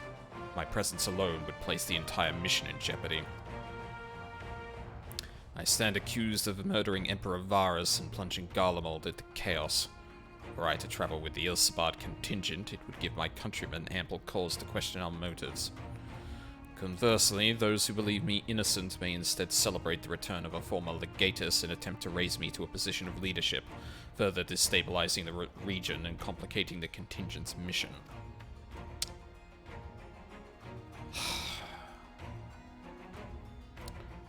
I appreciate that Gaius is at least like, listen, some people are going to be really not against this, and the people who are going to be for it are going to be too for it. And, like, there isn't an admission here that, like, that wouldn't be a bad thing in and of itself, because, I mean, fascist light is still fascist. But I at least appreciate that he knows that, like, nah, I can't be stirring up shit there. People are going to be, like, well within their right to hate me, and also the people who are going to want me there are going to want me there too much.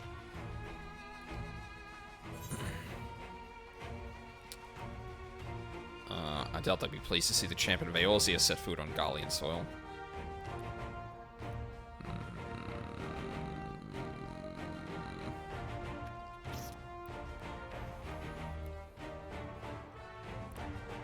Also, I just like that this eschews...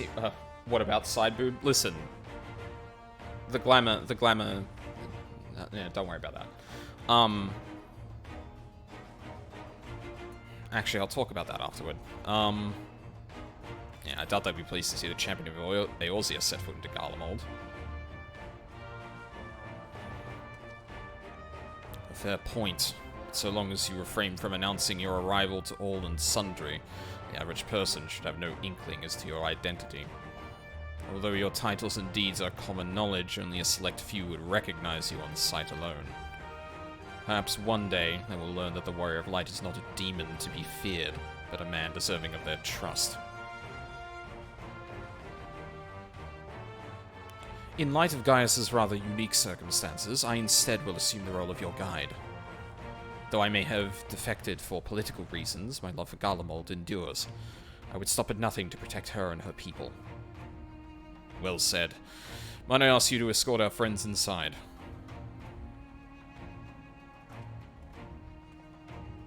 Might even bump into an old acquaintance or two. And if I don't see you again ere you depart, may the Fury guide and protect you. All of you.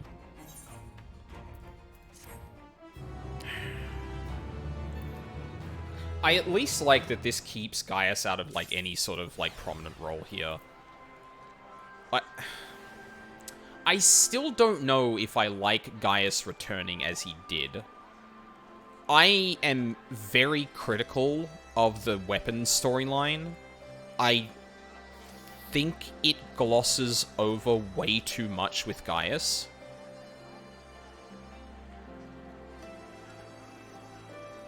But Gaius being, like, at the disposal of the Alliance in service to them isn't the worst.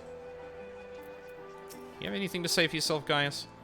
Regardless of how my countrymen perceive you, the cold will not treat you kindly. Underestimated at your peril, he says, eyes darting to the side boob ever so slightly.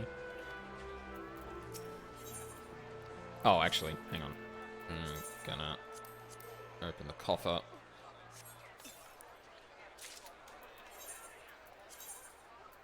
Oh. Okay, well, I guess that's appropriate. We do need to cover up our shoulders. Best of the best. Maxima would have you meet your new traveling companions.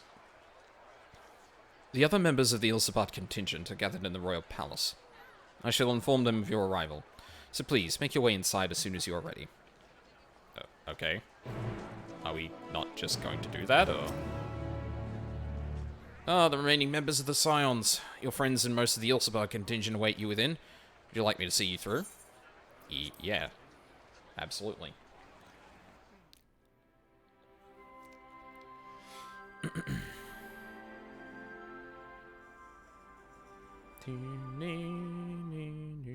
Oh.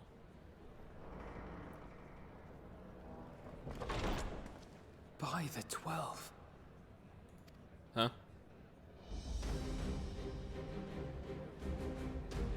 Yay! Lisa's coming with us. Oh, shit! Is that fucking... Glad you could join us. I hope you don't mind, but we went ahead and started without you. Oh my god, what the fuck is his name? He's from the Bard questline. He's like the showy, stereotypical, like, lady swooning... Guidalo. Thank you. Fuck. Oh my god, I can't believe he's here. I wouldn't have picked that. Oh, maybe we're gonna see everyone who is in the level 80 quest lines. As you can imagine, our traveling companions were eager to become acquainted. 'Tis a rare thing indeed to see such a diverse and talented group of individuals assembled for a single purpose. Where's my little Lala summoner friend? Show him to We me. fight not only for the sake of Eorzea, but for the entire world, including the people of Garlemald. Much rides on the efforts of the Ilzabard contingent. Oh shit! Even, Emanelaine is here. So, okay, hold on. So, we've got one of, Annie, Kani Sana's, brothers? Sisters? We've got, Guidalo. We've got the Arcanists.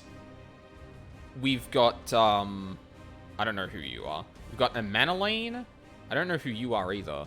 I wonder if this is filled with different people based on, like, the, based on the job quests you've done.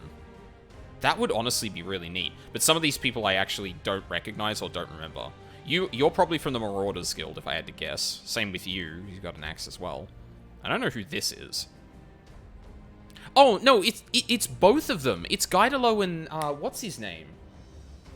Oh, sorry, not yeah, you're right. Thaumaturgists. I always get those two confused. You don't say Thaumaturges or Arcanists for long, so I just, like, forget. I don't see my summoner buddy here, though. Which is why I am glad to find myself in the company of many trusted comrades, yourselves included. Hell yeah, Lucia. Oh, of course you'd be involved in this. Lucia. I have come at the behest of Lord Emmerich, who has honored me with the role of Ishgard's representative. The For Popoto good with of the... all nations, not least my former homeland, I am determined to see this mission through to its end. Fuck yeah. The Popoto with the axe is a marauder, but he's tied to the scholar class. Oh, interesting. We have a hard road ahead of us, but walk it we shall, together.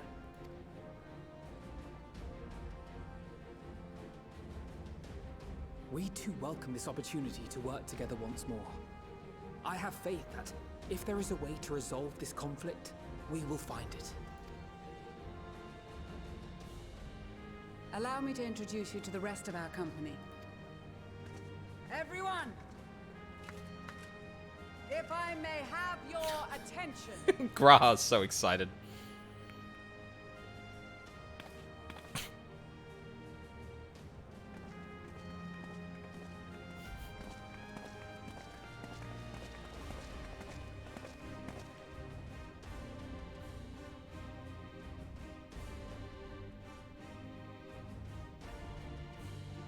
Might I ask you to speak first?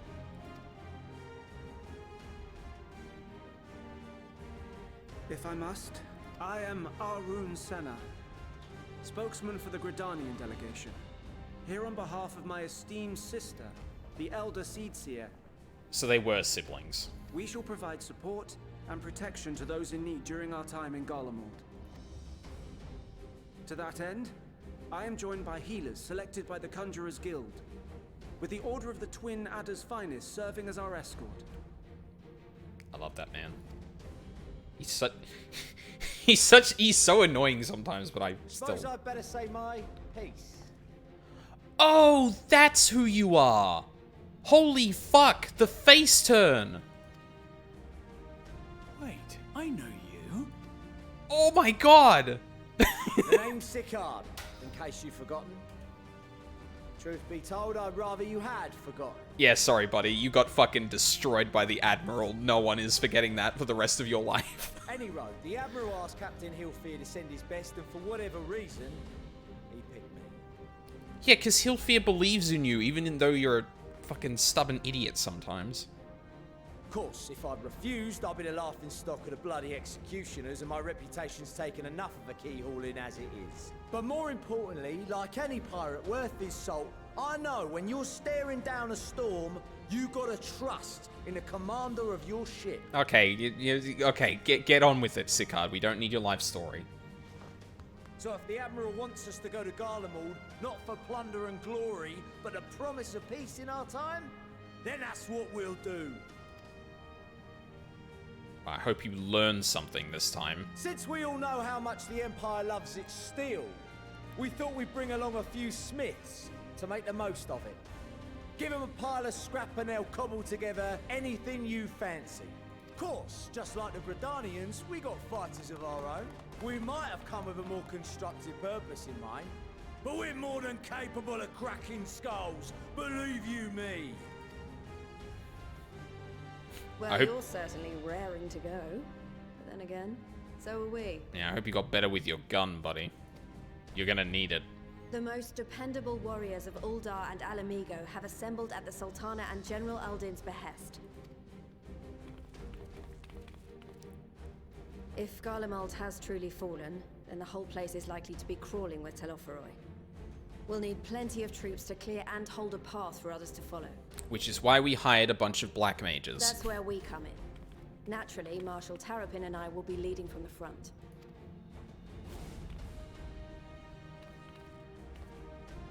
It's been some time since I last saw you in your element on the battlefield. From what I've heard, you've become pretty fearsome yourself. Master Matoya? The Avatar of Destruction? Lise, you need to stop paying attention to Riange's embellishments. Please turn to... Yep. Very good. With comrades like these, I know we'll succeed, no matter what awaits us. And then we might finally get a chance to enjoy a good long rest. But until then, let's give it our all.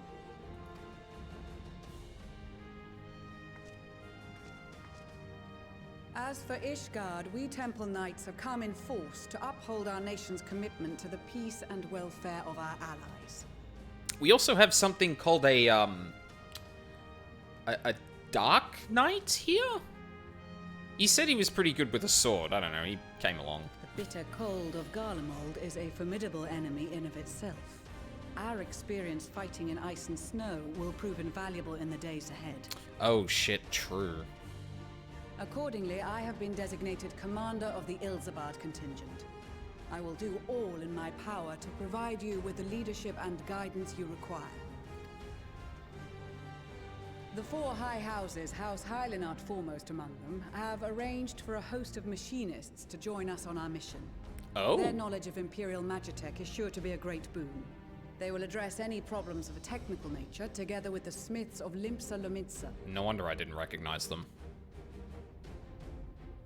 There is another awaiting introduction. Hey, man. Lord Emanolaine! Ah, yes. Emanolaine de Forton, at your service.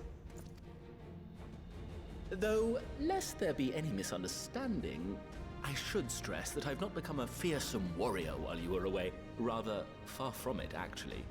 My brother, in his infinite wisdom, decided this would be an excellent chance to make something of myself. Oh, and fight for world peace and all that. But, should the opportunity arise for a spot of ballroom dancing, I will be your twinkle-toed gentleman of light.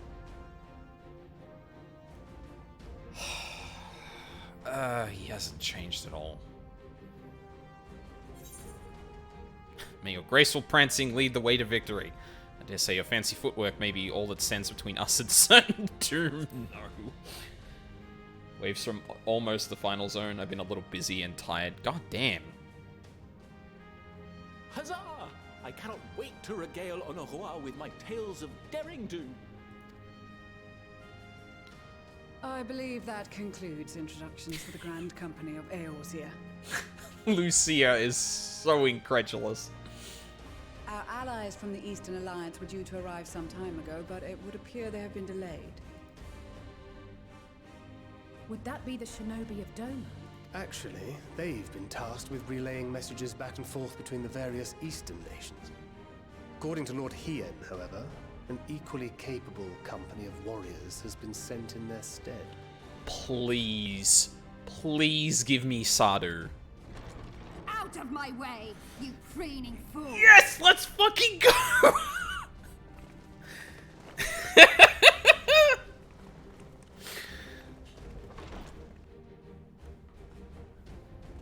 Yes! Yes! Forgive us for coming late. We are the delegates of the Eastern Alliance. Fuck yeah. Cyrena, and you've brought company. For battle and blood we come, as a step is sorely lacking in both. No towers befoul our lands, so we marched on those of Doma, only to find them beyond our reach. But now our thirst for slaughter will be slaked. No quarter to the enemy! Sadu Hatun, no.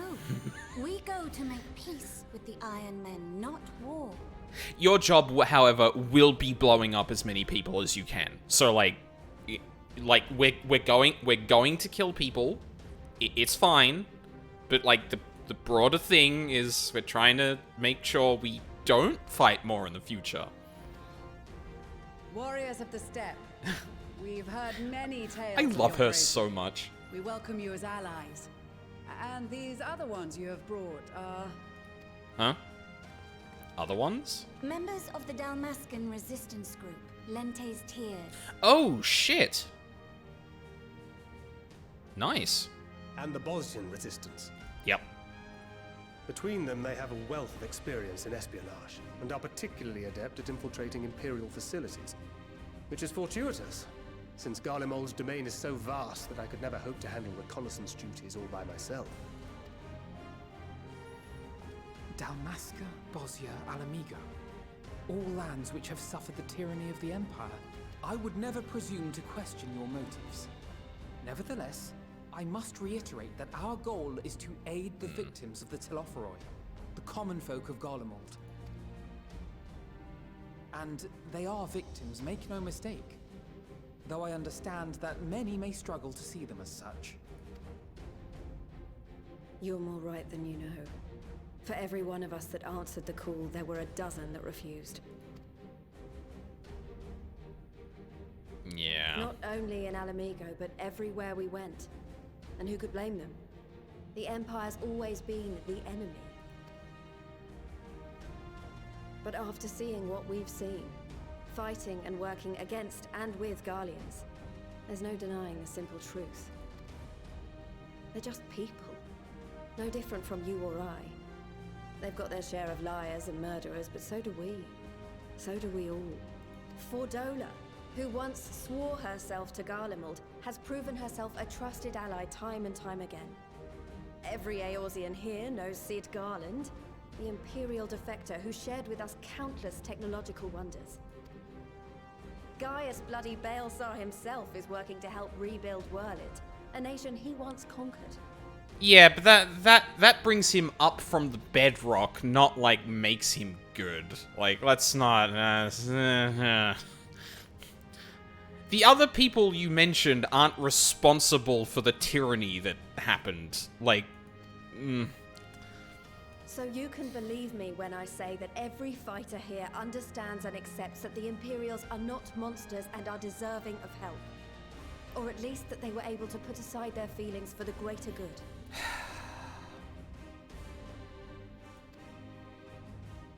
It won't be easy. But we're all determined to make this world a better place. Okay, sorry, I have to hold up on that Gaius point. So I think what they're like that thing was trying to get at is that Gaius is helping us. So like even Gaius can be turned around to start like making amends. Not that he is obviously better, but the broader like thing about this is like the broader picture with Gaius is that like we're just we're never mentioning that he is the reason Alamigo and Eorzea have been suffering under the fucking Empire. And obviously there are other heads of state around that, but like the entire of ARR was Gaius fucking up Eorzea, for Christ's sake. I get that I get what they're trying to go for, but not examining that, I think, does a real disservice to what they're trying to do. Because it makes it feel like they're sweeping that under the rug, instead of this actually being like, look, this is a thing that happened, Gaius is doing things to fix that, we will let him do that, or we will get him to do that, and that's fine. Because as far as atonement goes, like, this is the beginning of working towards, like, undoing the things he has done. But again, like, not bringing up that foundation other than just, yeah, that happened anyway, is just, yeah. Maybe I have to go through the weapon quest line again. Maybe I'll have a different opinion on it if I do, but, yeah.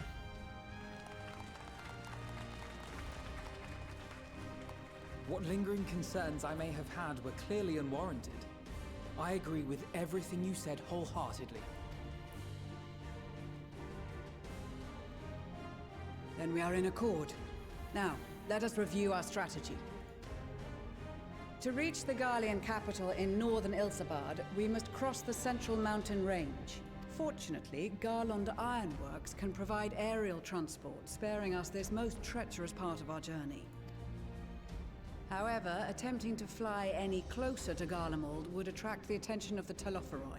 As they appear to have seized control of the majority of the Imperial military, we must assume that includes its fleet. In addition, Garlemald possesses devices that can interfere with airship navigational systems, further discouraging an airborne approach. Given the circumstances, the closest we dare deploy our contingent is an area between the range and the capital, the Magna Glaciers. From there, we must travel the rest of the way on foot. We will also need to bring the airships with us to ensure we can withdraw with haste. Although much of the terrain will be blanketed in snow, we should be able to make use of local roads and shipping facilities. The vast ice field will afford us an unobstructed view of the surrounding area. On the other hand, it will also allow others to easily spot us, so it is imperative that we only make camp in positions where we can easily defend ourselves. And the airships, which must be kept safe at all costs. We cannot account for every possibility, so we must be prepared to think on our feet. We will be tested. Sorely tested, I expect. But for our homes and for our people, and a people not our own but in need, we will succeed. Spare no effort in your preparations. Once we depart, there is no turning back.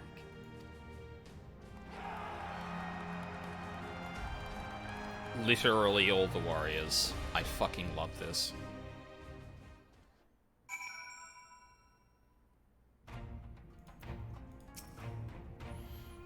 Besides the delegates assembled here, the Amalja and several other tribes offered to send troops of their own. Unfortunately, due to their physiology, many would struggle to simply survive in the harsh climate of Ilsabard. They would also likely prove tempting targets for abduction by the Telophoroi. All things considered, they can better aid the cause by bolstering our defenses in Eorzea, though their eagerness to do more has been noted. We few shall have to suffice. Ere we embark, we must distribute the warding scales to our comrades. Care to do the honors? I mean, sure.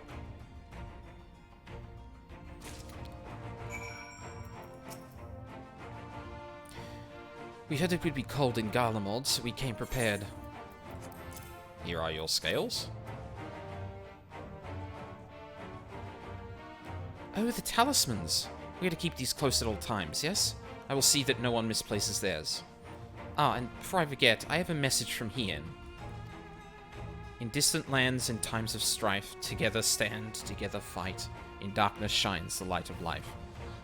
I hope I have done his words justice. Doma, much like Othard, has been plagued by the towers. Yet while he could not be here, he wishes to express his shared conviction. Hien and Yugiri labor without rest to unite the people, and with their aid will we keep the enemy at bay. And we of the Steppe and the Eastern Alliance will repay their efforts by ending this war. Hi, ma'am. I care not for the Iron Men or their troubles. It is the destiny of the weak to die in ignominy. Even so, I will do as I have agreed. I volunteered to join this band at Cyrano's request, and if she thinks it a worthy cause, that is reason enough. Though we hail from different tribes, our bond has grown strong of late. She is much better company on a hunt than any of the Steppe's oafish men could dream to be. Oh, really?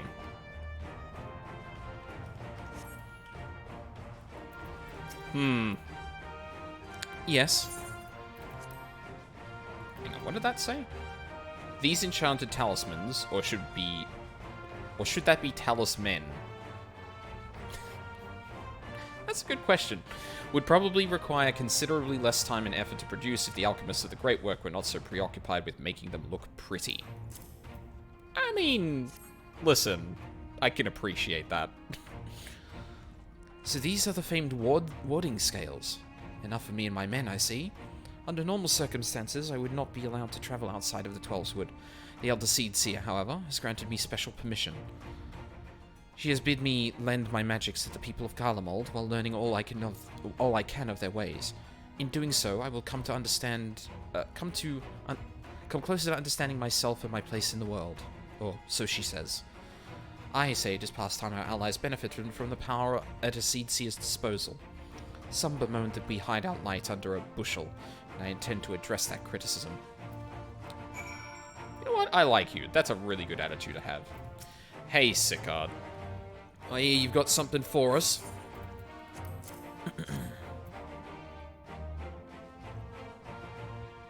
Ah, them scales everyone's been talking about. Pretty little things, ain't they? Reckon they'll be worth a gil or two when this is all over, but we'll hold on to them for now. And one more thing. I know what you're all thinking. Why did they send Ainzar instead? Bugger if I know. All the Admiral and Captain Hillfear told me was they needed someone to help safeguard the future. Here I am. Can't say they haven't got a sense of humor. Of course, some of you might be wondering what good a pirate is on dry land, in the middle of the sodden snows of all places. Well, me and me crew will do whatever needs doing, so let's set sail. Or however they say it goes on airships. I like to think he stumbled over his words there, because he literally didn't know what to say. That a set of warding scales I spy. Not that I would know what they look like. They are very pretty.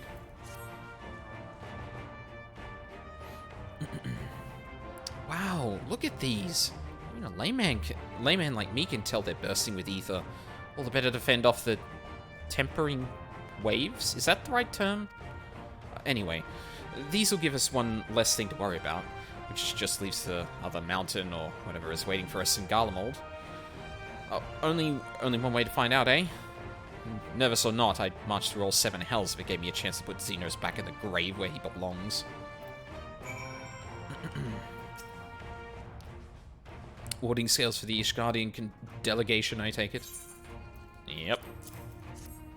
Who are the last ones for, I wonder? Many thanks. These talismans may prove to be the deciding factor in the battles to come. I find myself conflicted by this foray into Garlemald, sent by the Empire to infiltrate Ishgard, only to throw in my lot with those whose secrets I was supposed to be stealing. And now I lead a mission to save the countrymen I betrayed. But that is doubtless why I was chosen by Lord Emmerich. He would have me put my extensive knowledge and former ties to good use. I will not disappoint him. For the future of Ishgard, Garlemald, and the world at large, I will lead us to victory.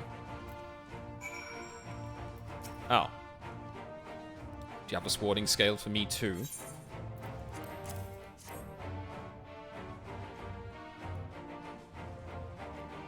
Thank you for this, and for going to such incredible lengths for the sake of my people. Though I have little to offer in return, I would impart some advice, if I may. You have been told by many to wear the Cold of Ilsbard, and I cannot stress enough that is no token warning. I will be distributing specially made warming tinctures, courtesy of the Alchemist Guild, but understand that there are no substitutes for proper protection. I leave the provisioning of said protection to your discretion. Now, let us proceed to the Alamegan Quarter. While you make your final preparations, I will have the pilots ready the airships.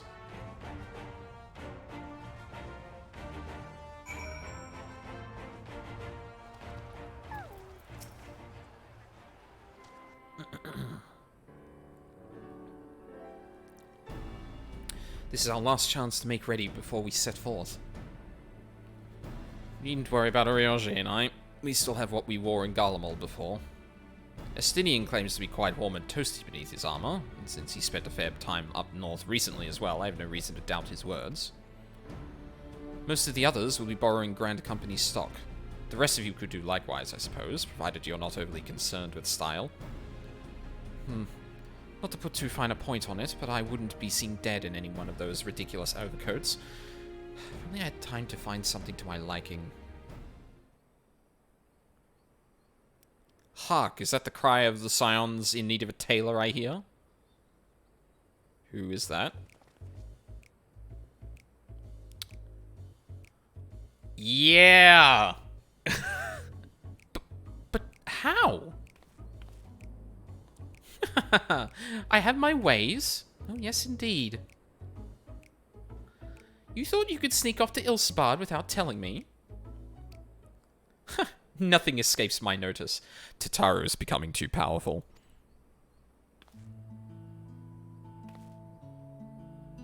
Now, you will wear these garments I've made for you, whether you like it or not.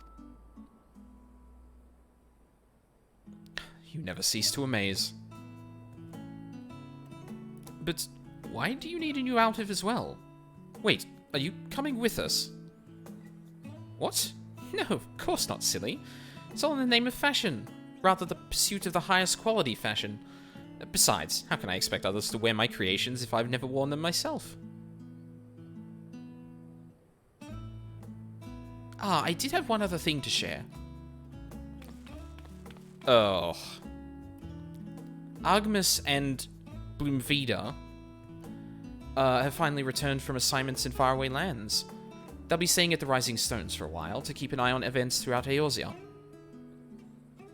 Since I'll be running things back at headquarters, I was wondering if I could lend a hand in Charlian?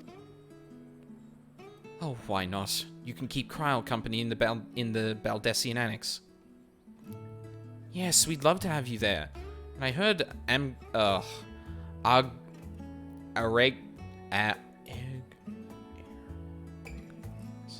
Agmus and Bloomvida did a fine job carrying on in our stead while we were lying comatose. With them in charge of the Rising Stones, we've nothing to worry about. My thoughts exactly. Also, while I'm confident you won't go collapsing again, because a certain someone who shall remain nameless isn't in a position to transport your souls to another world, if anything similarly disastrous were to happen, I'll be well positioned to do something about it. Anyway, I've got a few things to take care of, and then I'll make my way to Charlian. I really do hope these new clothes are enough to keep you warm in Garlemald. It's not much, but it's the only thing I can do for you, other than pray for your safe return, which I will. Every day. Oh, and also finance all of your efforts so you can be completely independent of, like, any political, like, engagement whatsoever. I guess there's that too, but... let's not keep the contingent waiting any longer.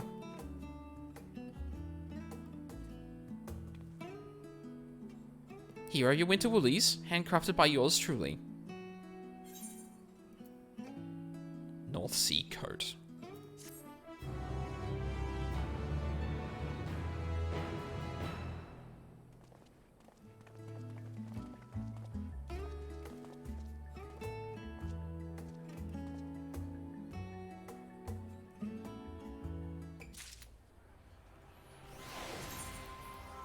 Oh, god damn it. Do I is my... Yeah, it is full. Fuck me.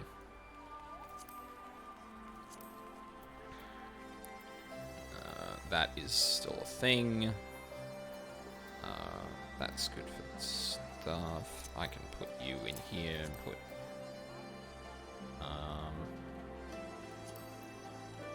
Actually, that's just going to be for thing. I should not put that in there. I'll just cast a glamour on it. Whoop. Glamour... oh.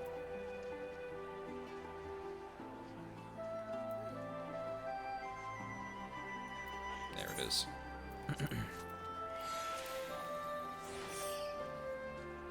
Yeah. Warm and toasty. A frosty reception. Tataru is desperately trying to retain her composure as she prepares to see you off on another perilous journey. I'm told the airship pilot has been sent to meet you. Ah, there it is. Oh, there he is. Alright, this is where we go our separate ways. Do be careful, won't you? Of course, and always. Oh no. Oh no. Oh shit. It's honor to finally meet you. We of the Garlemald Ironworks will be ferrying you and your contingent across the mountains into Garlemald. For many of us, it will be something of a homecoming. Our illustrious founder was only our most notable Imperial defector. For that reason, the company is committed to the success of this expedition. Our resources are at your disposal, and if there's aught we might do to be of further assistance, please do not hesitate to ask. If you're ready to depart, I will ready the engines. Upon boarding the airship, several cutscenes will play in sequence. It is recommended that you set aside sufficient time to view these scenes in their entirety. In addition, you will be required to participate in the battle. Your progress will be saved at certain points. In the event that you are defeated, you will be able to try again from the most recent of these. Please note that if you enter battles associated with other quests or log out from the game, this progress will be lost. I'm going to take a quick break here. It has been over 2 hours, which I shouldn't be pushing myself further without a fucking break. But there we go. Yeah, so I will be right back.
I'm back.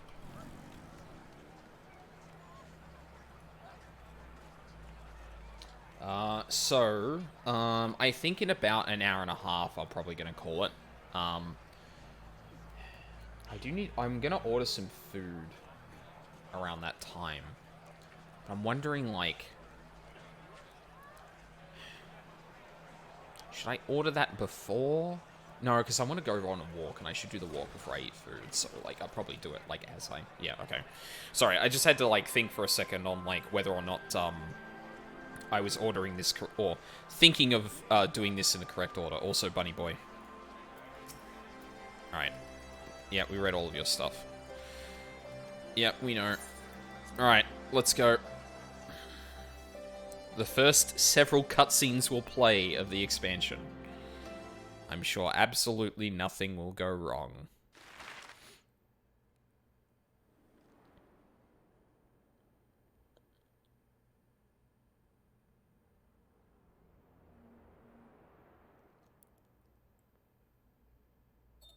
Ilsabard, divided in twain by a vast mountain range.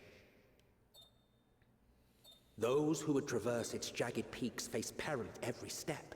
But why go by foot when one can simply fly? That is very close to a Morrowind quote. Why walk when you can ride?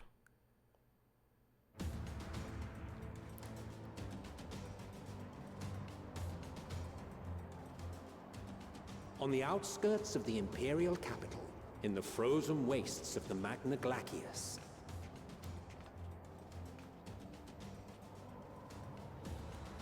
the winds howl in icy protest, as if to warn against further trespass. Where's Y'shtola? I want to see her outfit.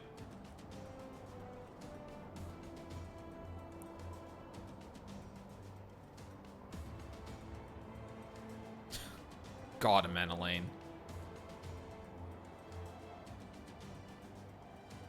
Where is Y'shtola? Oh, she's in the back. I didn't see her. Received word from Thancred's reconnaissance party. They've sighted a detachment of heavily armed Imperials. Survivors of the Civil War, perhaps? There she is. Perhaps, but there is more to it than that. Maxima reports that they are led by Vergilia, legatus of the 3rd Legion, which comprises the bulk of their number. However, they are also joined by several members of the 1st. From what I recall, the 3rd Legion fought for Nerva in the War of Succession following Varus' death.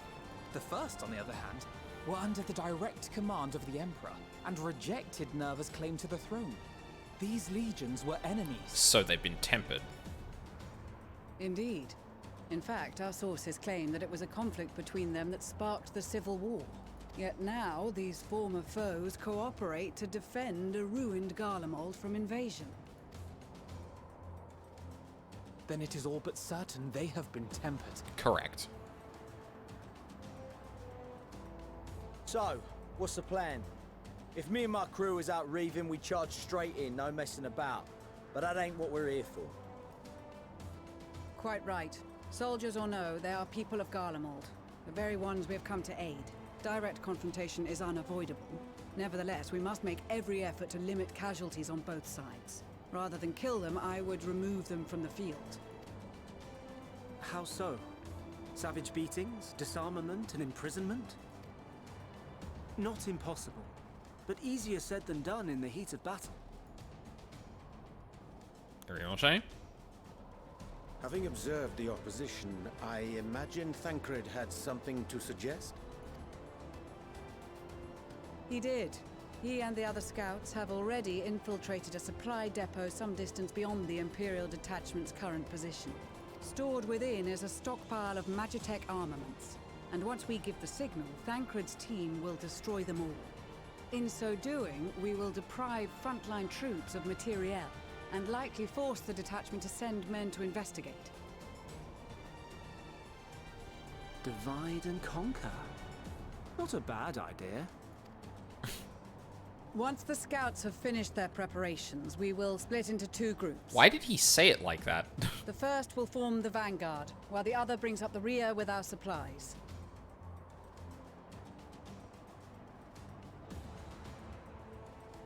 Oh my god, Graha's outfit is I great. ask that you lend your assistance where you deem it needed most. I would prefer, however, that you accompany the rearguard and be prepared to join the van at a moment's notice. Kept in reserve as our trump card, so to speak.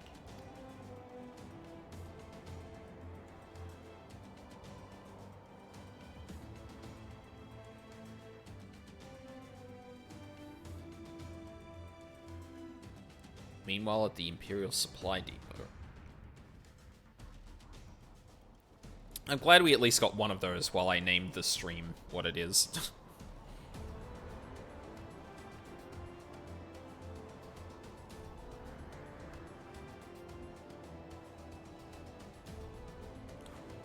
Oh, that sweet outfit as well. Damn.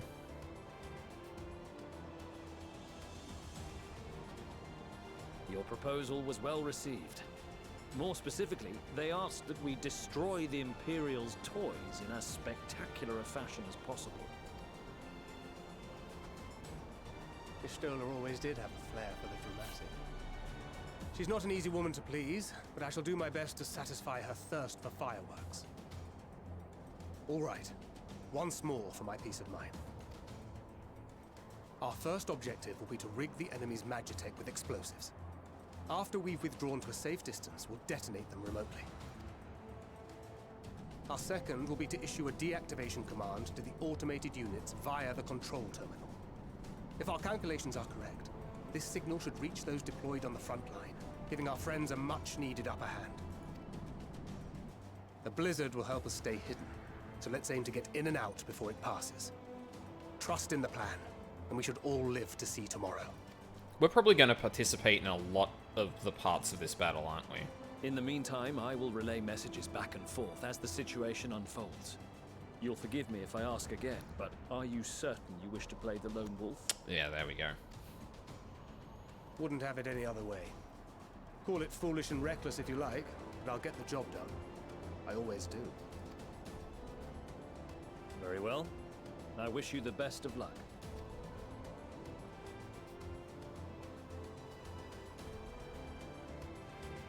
For this mission, you will play as Thancred. Actually, yeah, that's probably exactly what it's going to tell me right here. Yep. Threat awareness. Do I have the same... Yeah. Take reduced damage. Swift Deception. Marks your presence, making it impossible for most enemies to detect you and increases movement speed. Cannot be cast while in combat. Lasts 10 seconds. Silent Takedown. While hidden, delivers an attack that neutralizes Imperial soldiers. When the target is Magitech weaponry or a guard dog, delivers an attack with a potency of 100. Can only be executed while under the effects of Thingy. Bewilderment Bomb. Throws a bomb that confuses the senses of guard dogs, neutralizing them. Has no effect on Imperial soldiers or Magitech weaponry. Assuming there is nothing else you wish to confirm, we may commence the mission as soon as you're ready. Go over the finer points? Why not? Oh, okay. In the coming battle, you will fight as Thancred. You have two objectives. Place explosives on the Imperial Magitech. Deactivate the frontline Magitech units via the control terminal. If the guards detect and pursue you, enemy forces will become more aware of the threat you pose, as indicated by the threat awareness gauge. Well, the gauge will gradually fill until you defeat all altered enemies. If the gauge is completely filled, the guards will call for reinforcements and the mission will end in failure. Use Swift Deception to avoid detection as you go about completing your objectives. Sure, yeah, okay, that's fine. I'll commence it then. Yeah, let's do it. Are you ready? Keep Yes. your wits about you. It's time. We only have one shot at this, so let's make it count.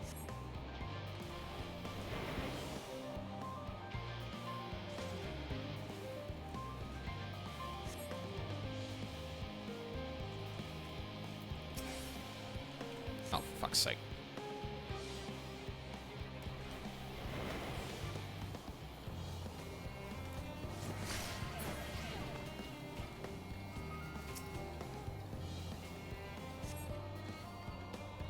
This is the, Shadowbring, or part of the Shadowbringers music, isn't it?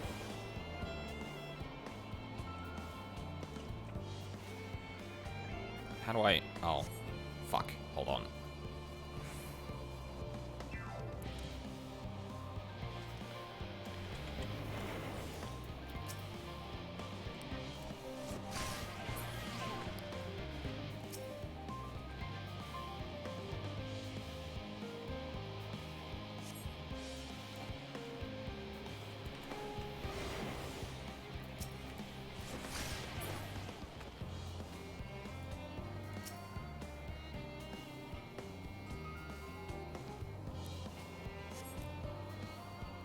God, this next bit is just Ocarina of Time. Can I do this without alerting you? I wonder?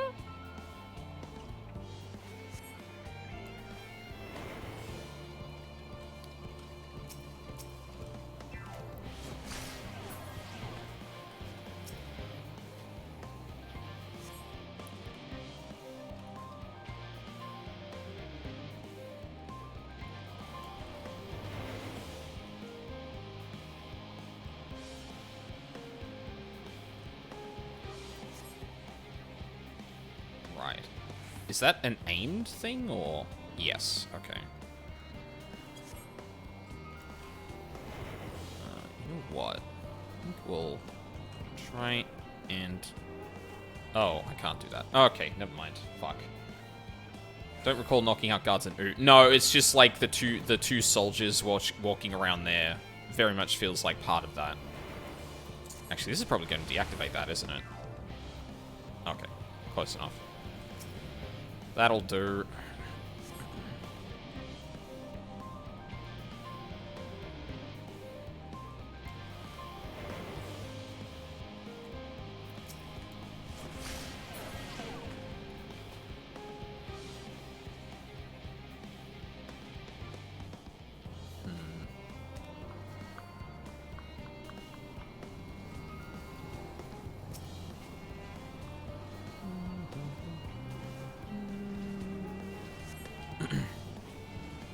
I actually really like this. Having, like, the top-down perspective of, like, an MMO actually helps out a game like this. Or, like a... Whoa.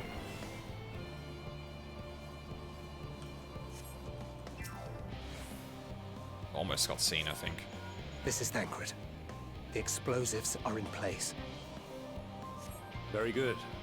All is proceeding as planned. I'm glad we're getting voice acting for this now. Head to the control terminal. It should be to the northwest. Understood. Have the others wait at the rendezvous point. Alright, where's the... There it is. Good night. Oh. Fuck. Oh, this is bad timing. Yeah, like, the top-down, like, third-person... Or the very, movable third-person perspective for this actually works really well for a minigame like this. It's really cool.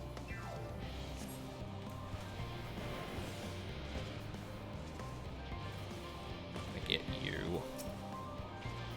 me a good spot to kind of like maneuver around in. So there's a dog up there. Uh-oh. Oh, no, that's not gonna move. Okay, so there's a dog up there. I think the best course of action then is to head over to the right there. Which is a shame, because I set myself up better in the other position.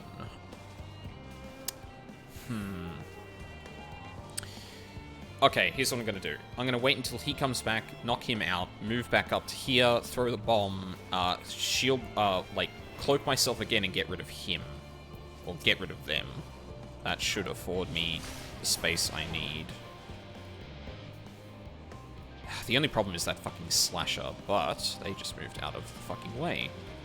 Fuck. How far can I throw this thing? Not that far. Oh, they're moving like that. Okay. Yeah. Damn, spotted. Okay.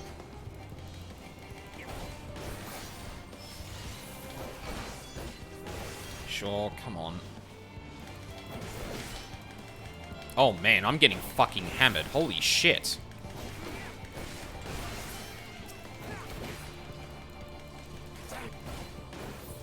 Wow.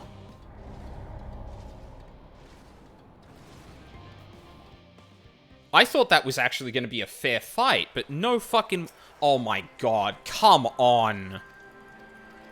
Why didn't you give me a checkpoint at the very beginning of the dude? That's stupid. They even say, like, hey, we can give you checkpoints, and then they don't checkpoint you at the beginning of the fucking duty. That's dumb.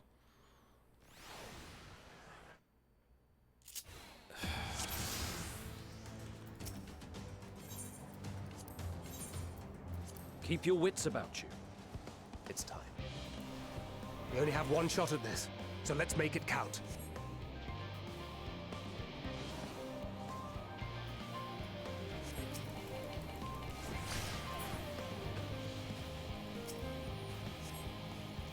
Also, like, I...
Maybe it's better to come from that angle, since I've got, like, a fairly lenient length on the distance I can throw.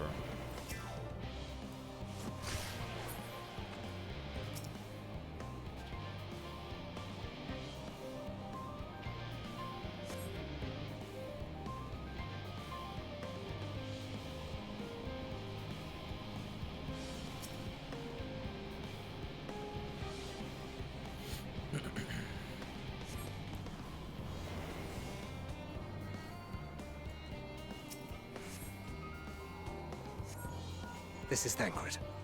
The explosives are in place. Very good. All is proceeding as planned. Head to the control terminal. It should be to the northwest.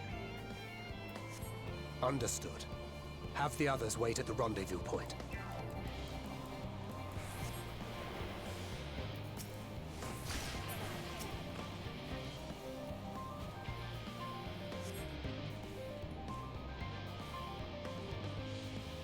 Oh, this is bad.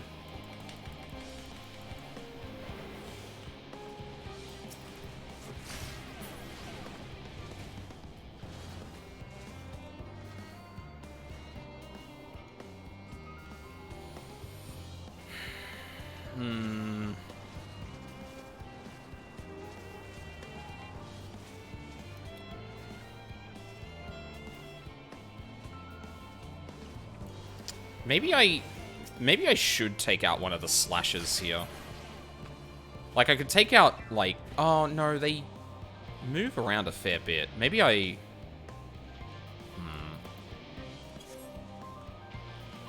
Okay, we're gonna try from this angle. I think I got a better chance of actually doing it this way. Because that's a bit little too open and crosses, like, way too many, crosses way too many lines of sight, and also has, like, the least visibility on where the next, slasher is gonna come from.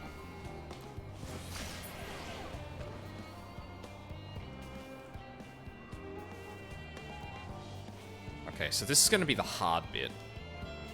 Because I want to throw the bomb when the Magitech slasher is walking over there, but another one is coming up from the right at the same time.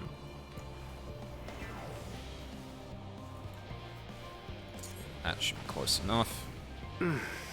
Must be losing my touch. That's fine. I can deal with one of you, I hope. Yeah, like, they probably weaken you to the point that you can't actually just take on multiple enemies, which is fair enough, because, like, yeah, for this kind of mission, you probably shouldn't be able to, because that just breaks the entire thing. It gave me 14. I think just having the one slasher should give me enough time to...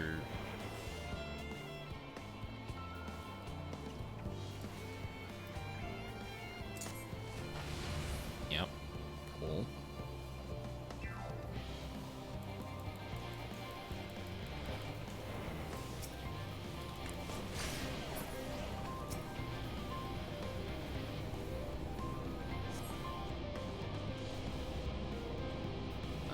There's a control terminal.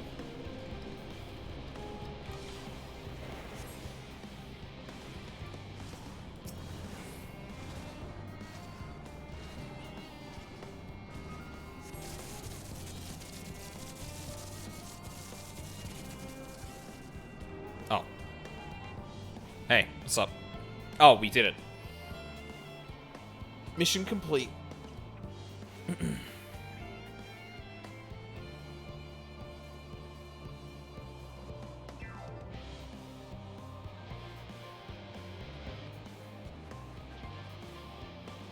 You are returned, and none the worse for wear, to my considerable relief. Yeah, absolutely nothing went wrong whatsoever. What news from our comrades? They stand at the ready. Excellent. Then let the fireworks begin.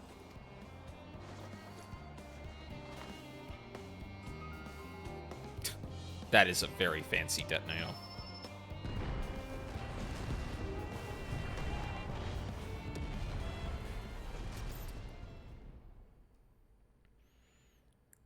A few moments later, at the rear of the Ilsabard contingent supply caravan.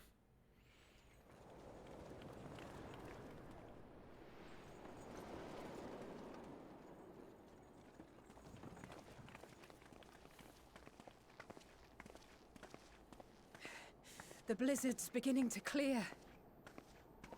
The Vanguard should be engaging the Imperials any moment now, if they haven't already. Ishtola and the others are with them, so I'm sure they'll be all right. Oh, but... sorry, one sec.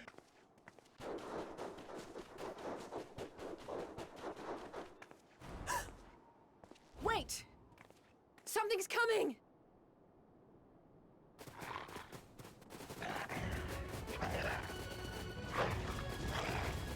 Oi, oi! Looks like we ain't the only ones who sent out scouts. Keep them away from the carriages! We lose those, and we're as good as dead!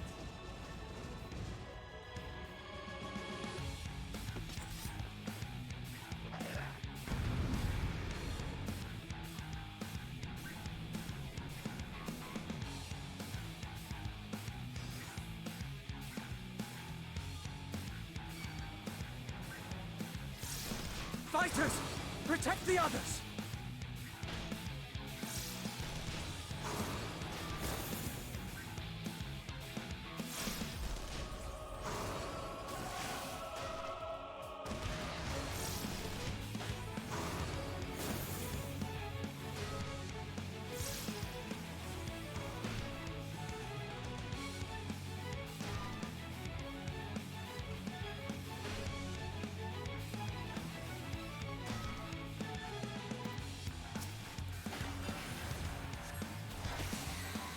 Oh, sorry, now I'm here.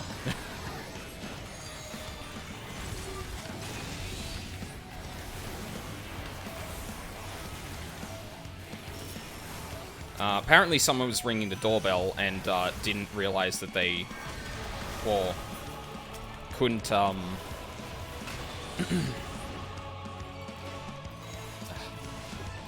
basically they were ringing the wrong, they were pressing. Oh my god. Sorry, one sec. Fucking, I told you I get it.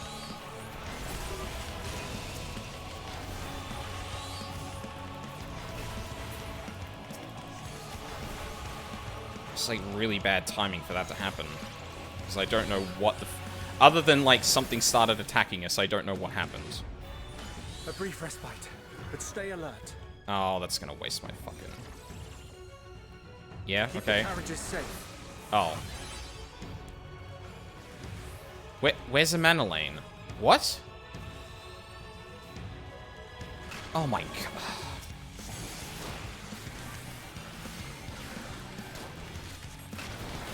Oh, I lost that cast. Great. Fear not, friends! The savior of Ishgard is here!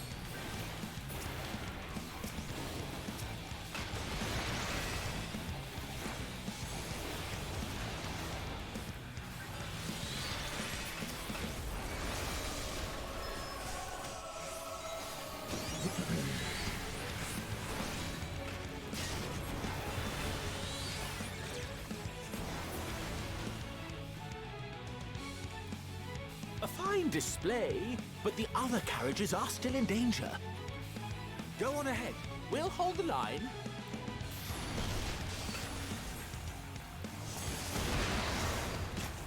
We're the only ones still struggling. Yep. Time we put our backs into it then.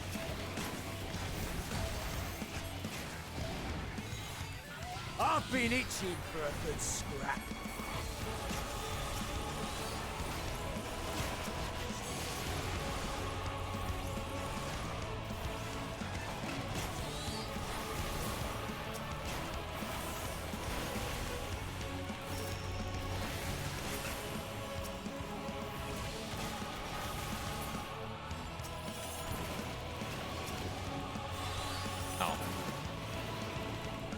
Hello? Oh, we did it.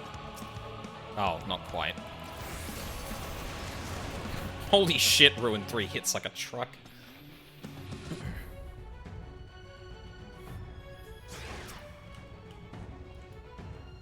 Oh, goody.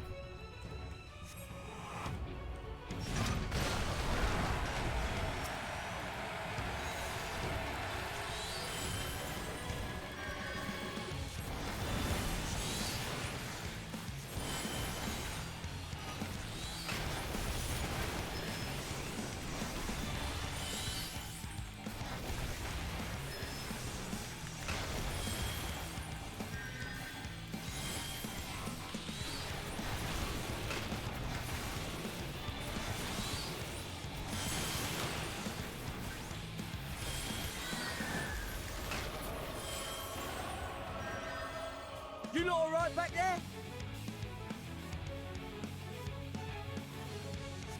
We're fine and ready for more. Hear that? No, I don't. Get to the front and turn the tide. Oh, okay. If I had to walk 3 steps ahead, you could have just teleported me to the next bit. Like...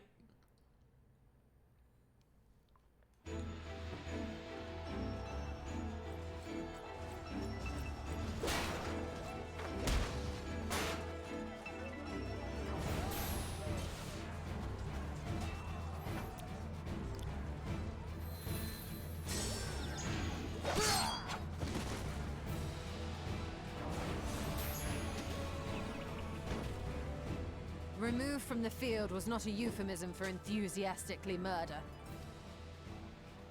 It's nothing that won't heal in time. The trouble is, their tempering has made them utterly fearless. Subduing them would be easier if they had the capacity to submit in the first place. Well, this is the path our young charges would have us walk, and that we all agreed to follow. You knew it would be hard, yet still you pledged your lance, did you not?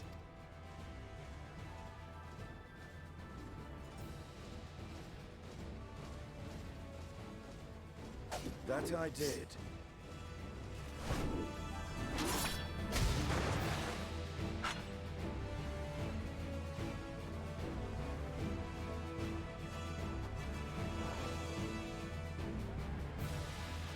Oh, hi.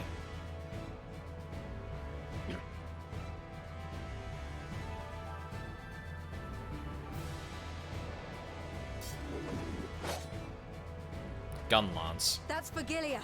Damn it. I need to help the others take her down. There's no end to them!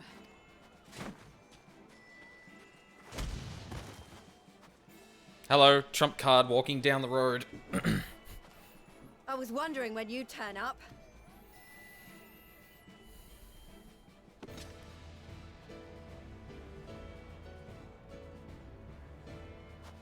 There's no stopping us now. Come on, let's show them what we're made of.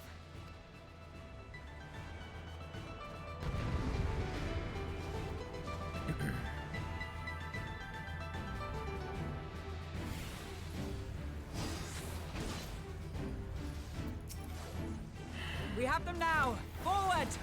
Good evening, friends. I will be your entertainment for this evening.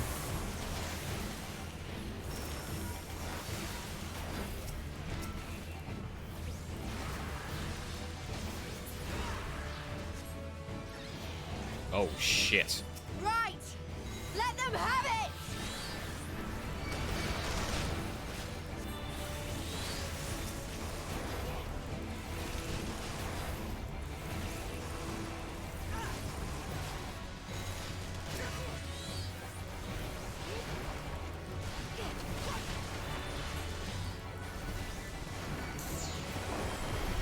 As a raging bull! Let's go, Pippin!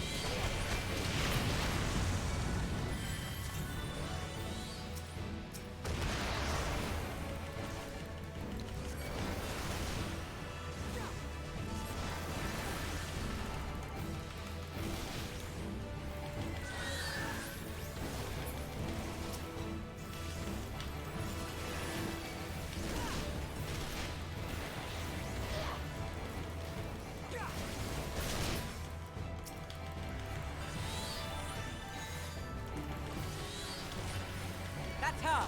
Virgilia!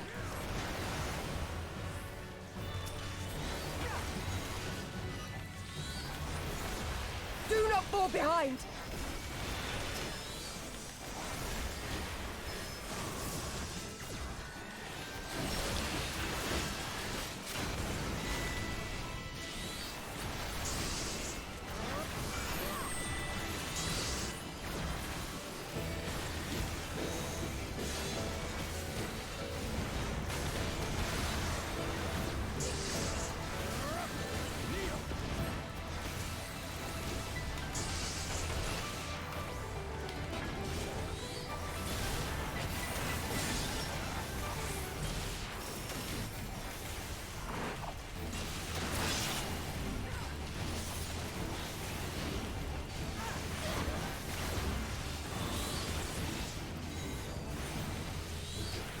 This was bad timing, I feel.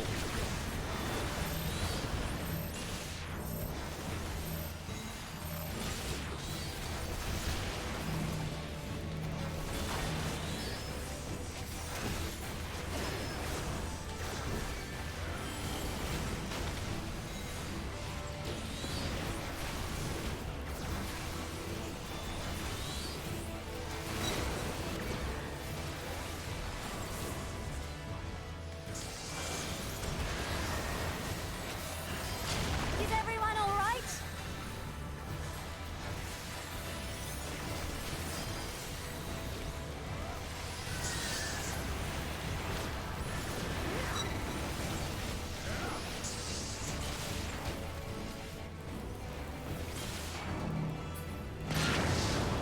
Oh, Jesus. Wait, why can't I... Is she gone? Or... Oh. Heal or die!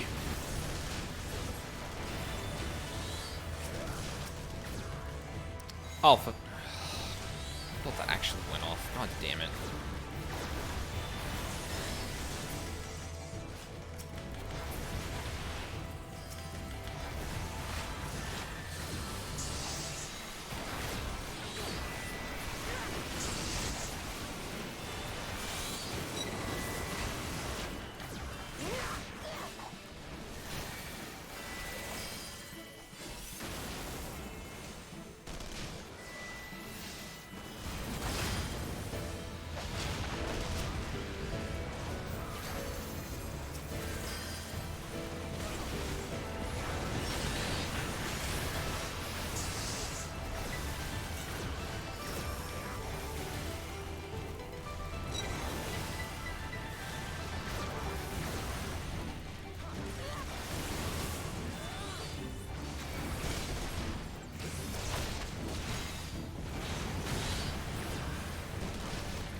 Tremble before the sun!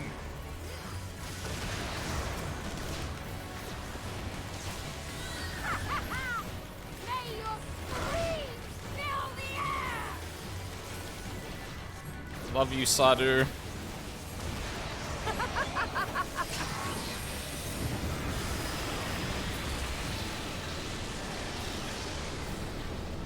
Oh, we did it. One thing I'm noticing about when I'm using Energy Drain is that if I use it during any of the elemental summons, I get trapped in always using an elemental summon at that particular point in the in-between demi-summons, which is actually really annoying. So I've got to make sure I actually use that during a demi-summon. A worthy adversary. Rest, recover, reclaim yourself. Then we will fight again, to the death. Sadu Hatun.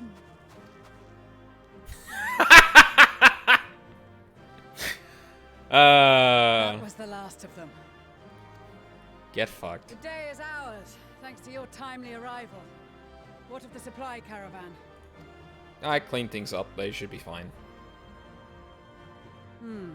Outmaneuvered, but not outmatched. Good. Let us take the Imperials into custody and rejoin our comrades. And soon we shall arrive at the capital.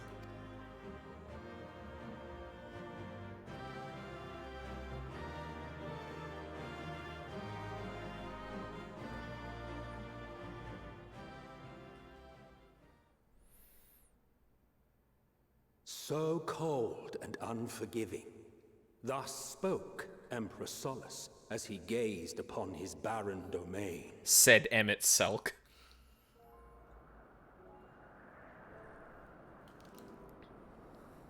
"800 years it had been since the Garleans first set foot here. Bested by the Kovosi, after centuries of war and driven from fertile southern pastures into the blasted northern wastes.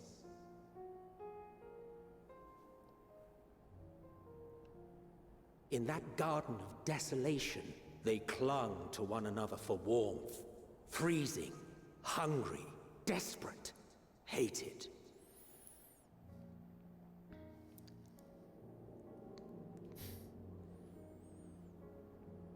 That's an eighth, right? The chosen, forsaken.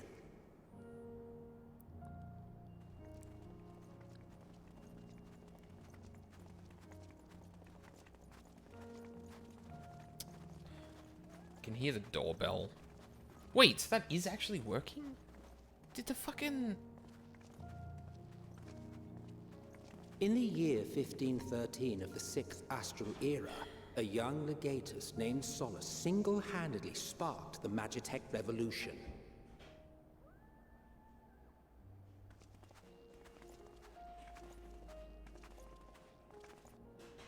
How did he conceive the machina that feed on ceruleum?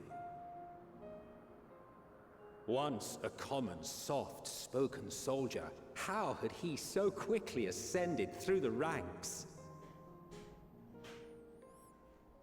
Like so many others, those who knew the truth are gone. Taking in the capital with his eyes for the first time, I recall thinking to myself, far colder on the earth than in the heavens. Yes, far colder indeed. Bitterly so.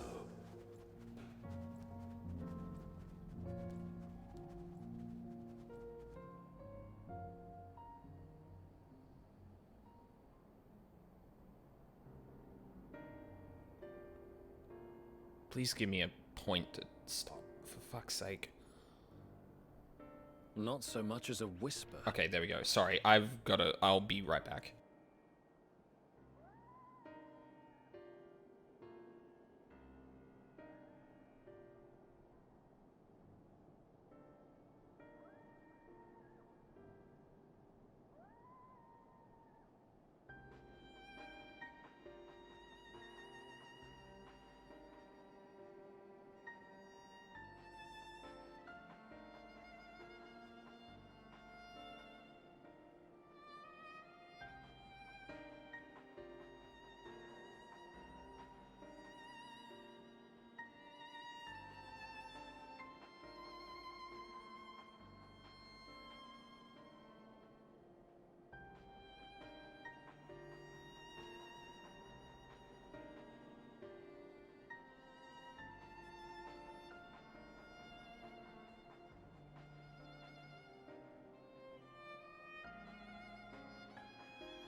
Okay, I'm back.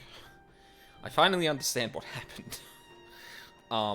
So there was a delivery, there was a postman outside, waiting to deliver a thing that needed a signature.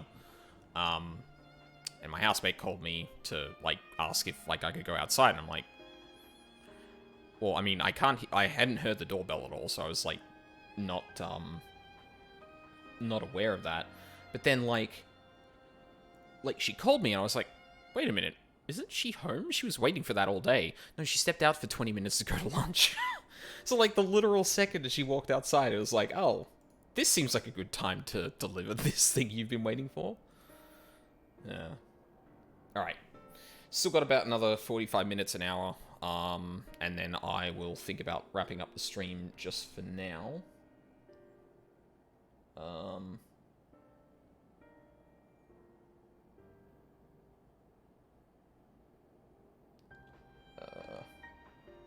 Sorry, one sec. I've had to stay on top of muting some of the conversations I'm in just because people might be talking about 14 spoilers. Alright, how fucked is Garlemald? The roads leading beyond the city walls would have been used less in recent years. Nevertheless, this was one of the most important gateways into the capital. Her buzz day and night with activity, aye.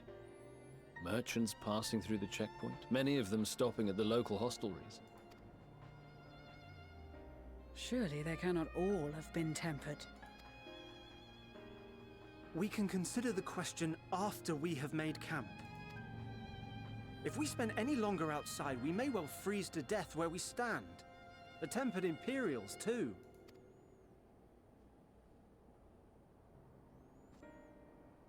This will be our temporary base of operations. Secure shelter for ourselves and the injured, and dispatch scouts to survey the surrounding area.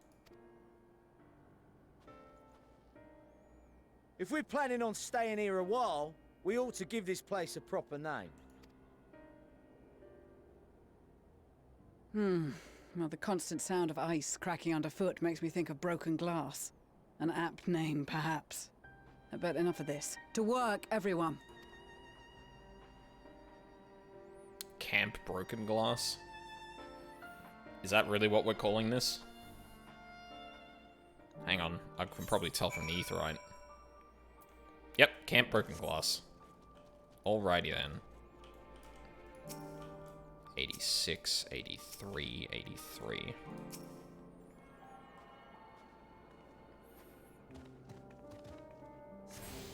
Alright, this will be my new free one.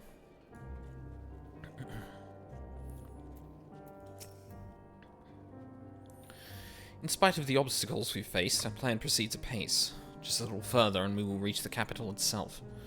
Still, we mustn't get ahead of ourselves. As soon as the camp has been made fit for purpose, we are to discuss a course of action with Lucia.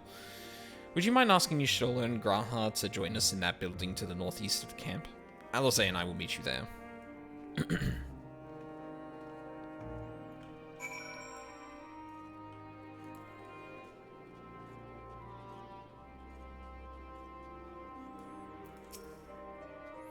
A meeting? Yes, I'll make my way over once my head is cleared. In truth, I've been feeling out of sorts since we arrived. The air is thick with a palpable aura of malevolence. 'Tis the monstrous tower on the horizon. Jagged, hideous, unholy. Even at this distance, its presence is overwhelming. Much like the sensation I felt in the Tower of Zot, only far more terrifying. Aether flows unceasingly towards it, converging into a swirling mass of unfathomable power. For a blessing, the constant chill in the air is helping to anchor my senses in the here and now. Tell the others I shall be with you in a few moments.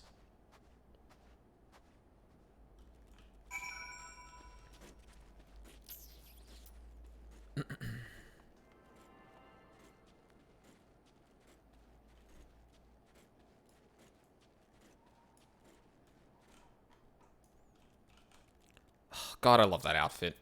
I love that for him. You'll be pleased to know most of the Tempered have been quartered inside the nearby buildings and are receiving treatment as we speak. I do, however, feel no small amount of guilt of commandeering civilians' homes. The occupants may be long gone, but everything is exactly as they left it. Considering the length of time that has clearly passed since, one would expect to find them ransacked. Strangely, there are no signs of anything having been stolen.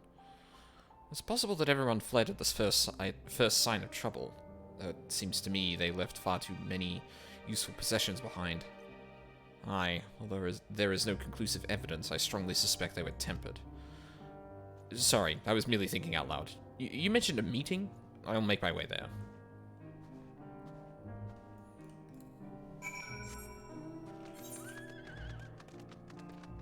'82... 83. Interesting.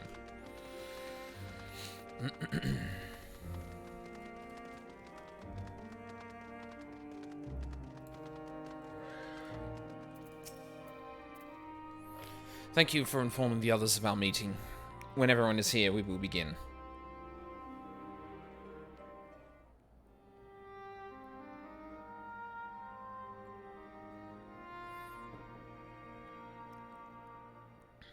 Our present situation is as follows. Efforts to aid the people of Garlemald have begun in earnest. Moreover, having entered into the capital, the Imperial Palace is within our reach.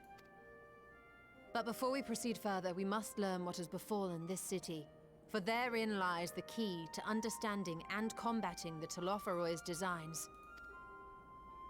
I have a suggestion, if I may. Several of the Imperial soldiers we captured on the Magna Glaciers are members of the Populares and acquaintances of mine. Once we have cured them of their tempering, they should be able to give a reliable account of the events leading to the capital's downfall. A promising idea. I will assist the healers in their ministrations. Of course, I will require a porxia of my own, assuming you can spare one. Would you like a hand? No, I am sure we will manage. Better that you take my place in the field. The noxious ether of this place disagrees with me, and as I shall need to draw on my own for the treatment, 'twill be prudent for me to remain within the camp. This talk of curing the tempered is all well and good, but I reckon the cold is a more pressing concern. All the houses round here are fitted with ceruleum heaters that could keep us warm and toasty. Problem is, the machines seem to have given up the ghost, and if we keep sitting around, freezing our asses off, we'll be next. My smiths reckon that with the right parts, they can have them working again, but it won't be easy. Understood. The machinist will assist them in the repairs.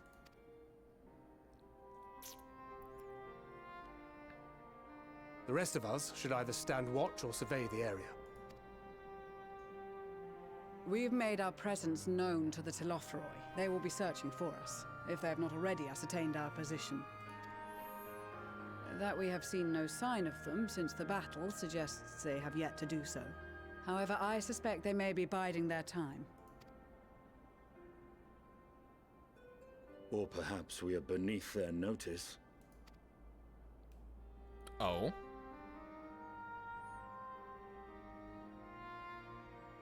In any event, we'll find no answers standing around here. Urianger, Estinian and myself have visited Garlemald recently, so we'll lead the reconnaissance efforts. Perhaps bolstered by a few Bosnian and Dalmatian scouts from my previous excursion for good measure.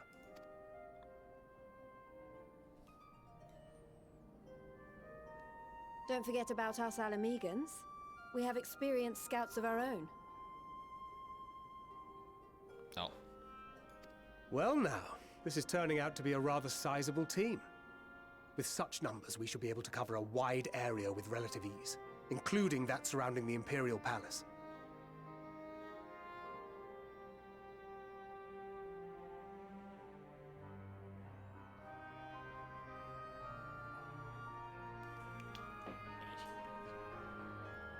Sorry, I had to do some quick math when I'm, like, ordering food. How about you, Graha? I have a feeling we'll find a use or two for that vanishing spell of yours. 'Twould be my honor to be of service, though I doubt that you of all people need rely on my tricks. That leaves us with guard duty. Yeah. As a matter of fact, I have something else in mind for the two of you and Alphino. Oh. Between here and the center of the capital lies the Eblan Rime. I would have you search the area for survivors. Your keen sense of direction, honed in your Oh, fuck me. Honed in your extensive travels should prove useful in navigating the ice fields. If there are survivors, we will surely find them. Extensive travels is something of an understatement, but I suppose if there's nothing else that needs doing. Also, ice fields. I love ice fields. Oh wait, no I don't. Yeah, if there are any survivors, we'll surely find them. I have faith that you will, and look forward to greeting you on your safe return. You all have your duties. Let us make haste. May the Fury bless and keep you.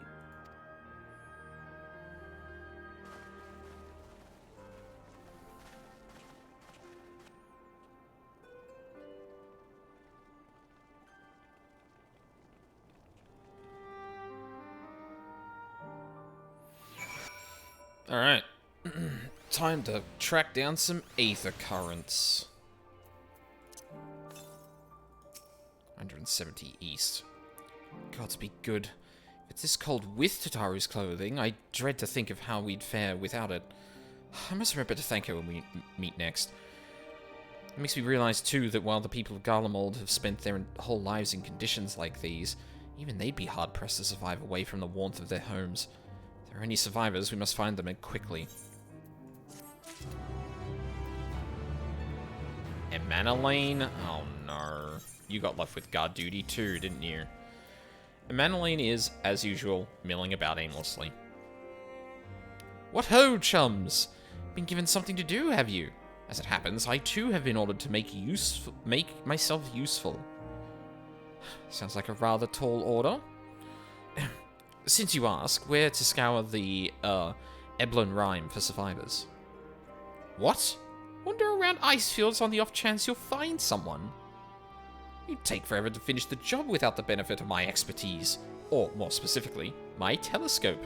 Come, friends. I know just the spot to begin our search. Wow, that is actually some useful. I'll probably regret this, but we may as well humor him. Listen, he's got a spyglass. At the very least, we can trust him to let us use that. If nothing else.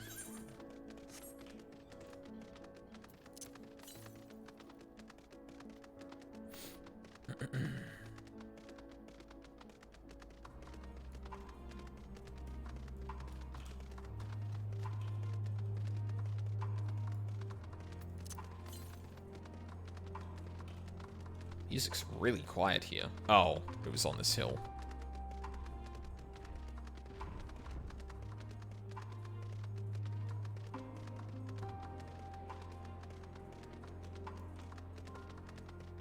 There you are.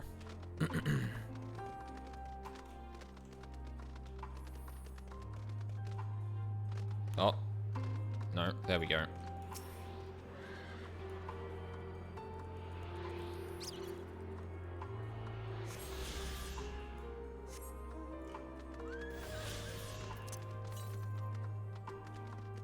$395 northeast. The few buildings I can see don't appear to be residences. They may still warrant investigation, though. I'm surprised by how many wild beasts there are roaming about the place. Perhaps now that the soldiers have gone, they're free to wander and forage as they please.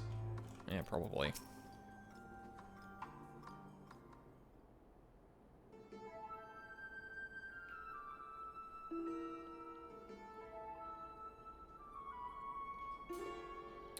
I spy with my little telescope a massive sheep thing? Maybe it's a cow? Not what we're after either way. Is that an ether current? Oh, no, just a wind sprite. Damn it. Other than that, it's all snow, snow, snow. But lo, what do I see yon hillock? There's no mistaking it. That's a girl. A survivor? Show me. Over there, behind that tree. It looks like she's running away from something, though surely not us. She wouldn't even know we're here unless she had a telescope like mine. All I can tell is that she's wearing a pale green dress. Rather fetching one at that. Emmanuel, focus. She'd be long gone by the time we get anywhere near, but we should be able to follow her footsteps. I'll let Lucia know where you're heading. Oh, and take these warming tinctures with you. Oh, thanks, man. The poor girl must be chilled to the bone, if not on the verge of freezing to death. That's actually very thoughtful. Thank you, but won't you need some for yourself? No, I'll be fine. As a man of chivalry, my honor demands I do no less. No less. And lest we forget, the very reason we are here is to protect those in need. Now go, and Godspeed.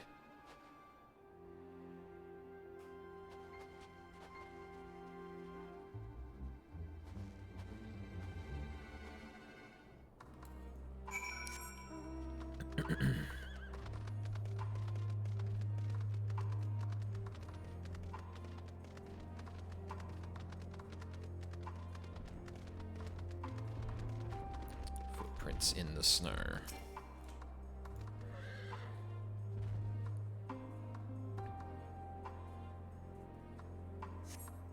Trail of fresh footprints leads east.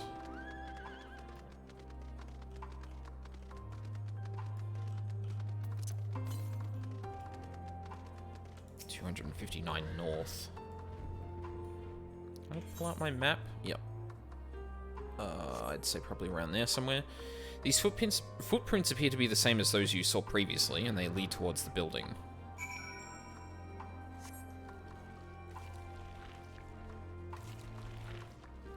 Ugh. Let's say overgrown rose. We're getting closer, I'm sure of it. At first we thought she'd gone inside the building, but the door doesn't look to have been opened in some time. She might still be nearby, so we'll keep looking around here. Then again, it's also possible that she ran straight past this place. Would you mind searching up ahead?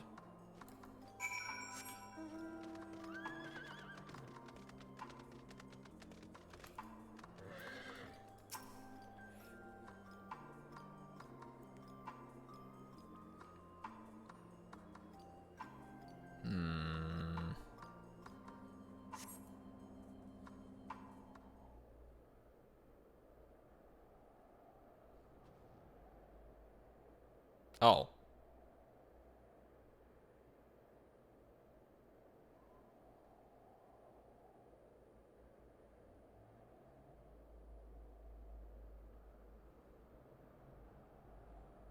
The girl in the green dress anxiously surveys her surroundings. Were you to call out to her from this distance, it might attract wild beasts to your location. It would be safer to get closer first, but you must do so without drawing her attention. Okay.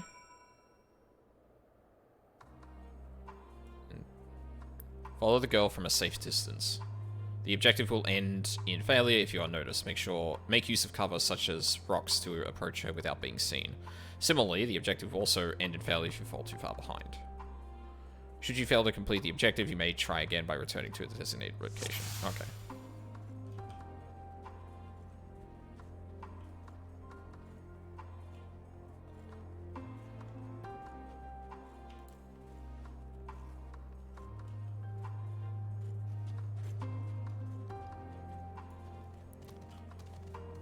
I appreciate that they actually show you her cone of vision.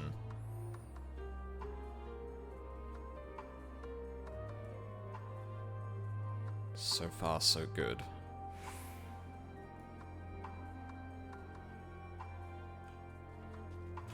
Whoa, fucking Christ.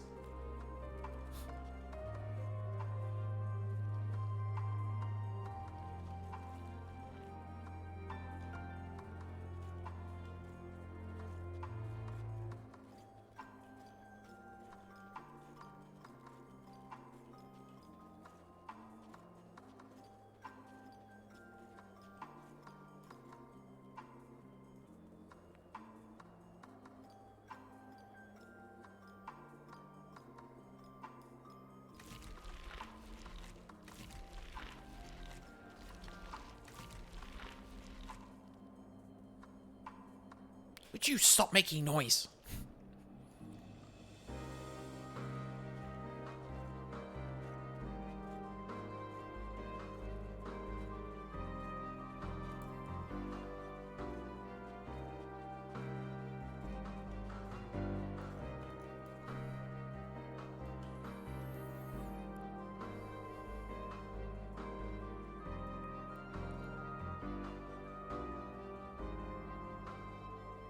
those beasts spot me.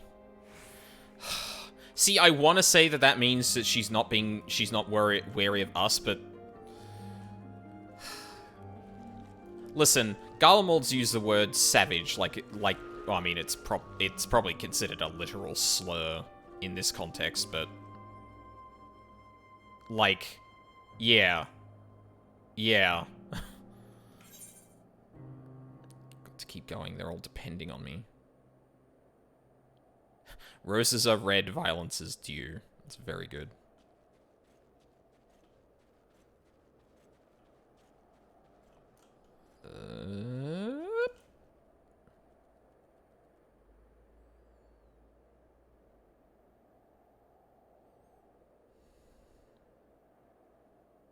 Okay. I wonder if she's heading to this, like, aetheryte up to the north.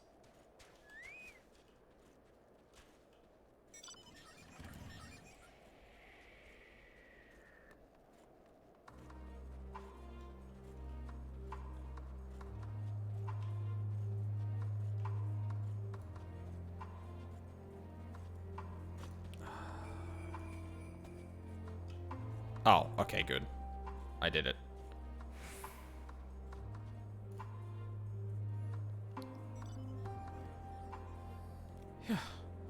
Still in one piece.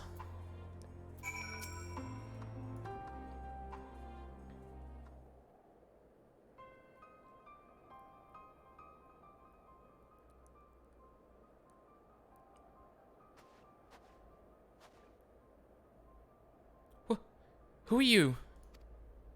Stay back. This house is packed with explosives. Take another step and I'll blow this place sky high. Whoa, hold on. Please, we just want to talk.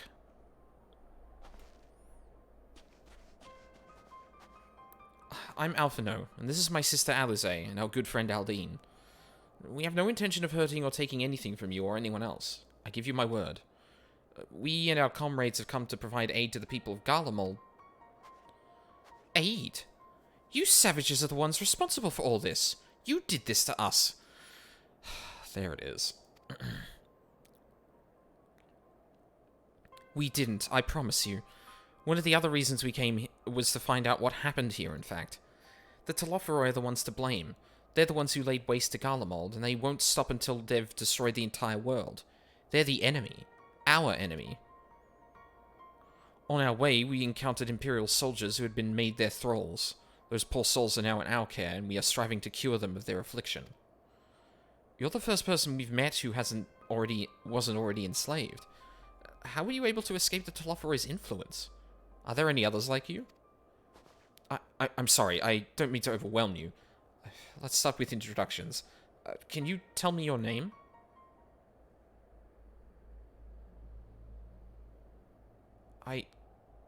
My name's Lycinia. Or Lycinia. As for how I've managed to stay sane, I've been asking myself the same question. Ever since that night, and the roar. The terrible roar. And then the screams. I was screaming too, I think. I'm not sure. I can't remember. Then came the silence. Everything was still. It was like waking up from a nightmare. I thought that maybe the fighting had stopped, so I stepped outside.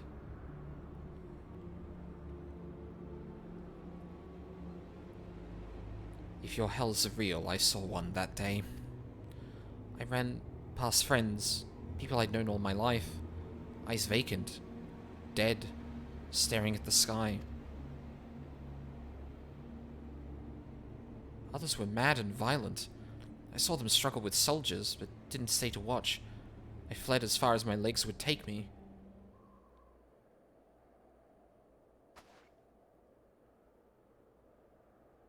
Do you have family here? Is this their home?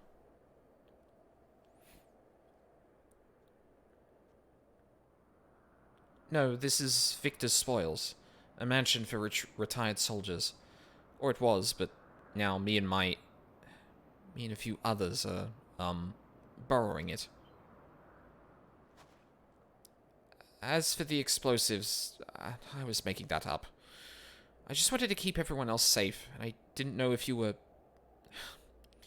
The truth is, our supplies are running low. You said you're here to help. Can you?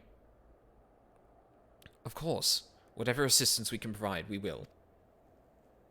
Thank you. I'd better tell the others first, though. Wait here. So there are people that haven't been tempered, despite other people being tempered? This is everyone.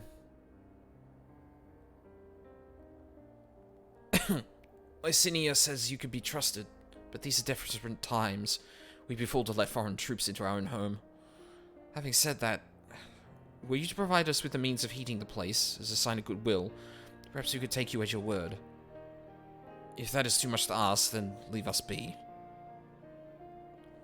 Time to put my firewood gathering skills to use. Could you provide the spark with a little magic, Alizé? We'll have a fire burning in no time. May we build that? May we build it under that gazebo? The what? Oh, you mean the boa? Yes. Do as you will.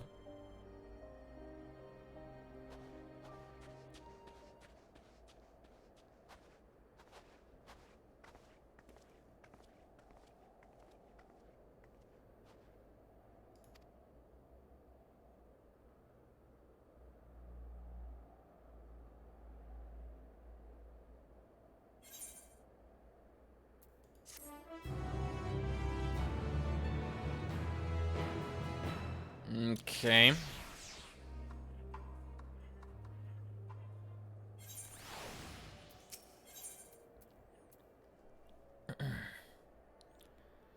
Lycinia's inner turmoil is writ plain on her face. Sorry, I'm still finding it hard to come to terms with all that's happened. Now that you're here, though, I'm hoping things might change for the better.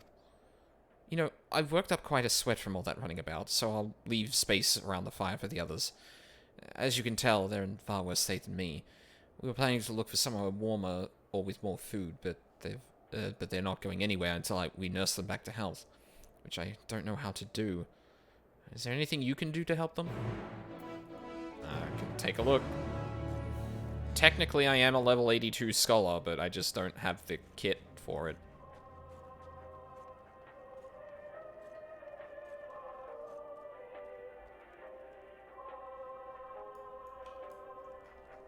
Is that a radio?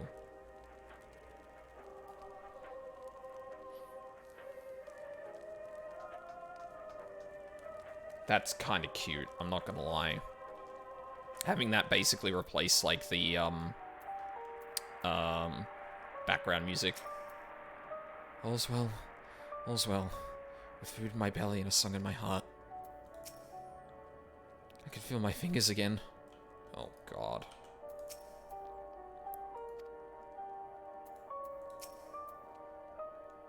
I can treat their frostbite and their wounds, but it will take time for the fire to do its work.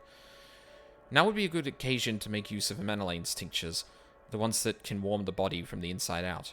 Would you make sure everyone gets one?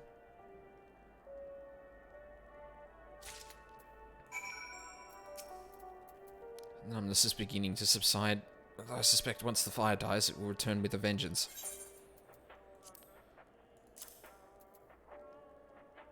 Being gifts from the notoriously unreliable Amanalane, it is highly doubtful this concoction will have the intended effect. If only there were willing, and more importantly unwitting, volunteers on whom to test it.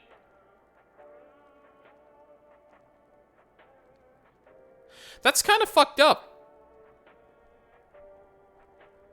These people are, like, on the verge of death. We're just gonna... There's an unintentionally very dark piece of text there. Warming tincture? I've never heard of such a thing. No harm in trying. But tell me, have you heard aught of the city? Though calling it that seems absurd after what's happened. It's nothing but ruins now. The few buildings that's still standing offer no protection, offer no more than meager protection from wind and snow. Food production, water purification, The magitech that sustained us has come to a grinding halt. What machina that remains operational cannot be run for lack of ceruleum. Of course, cerulia ingens is full of this stuff for all the good it does us. No one here knows the first thing about the extraction or refinement. Yeah, the people of dead are probably all fucking tempered. All as well. Yes, never better.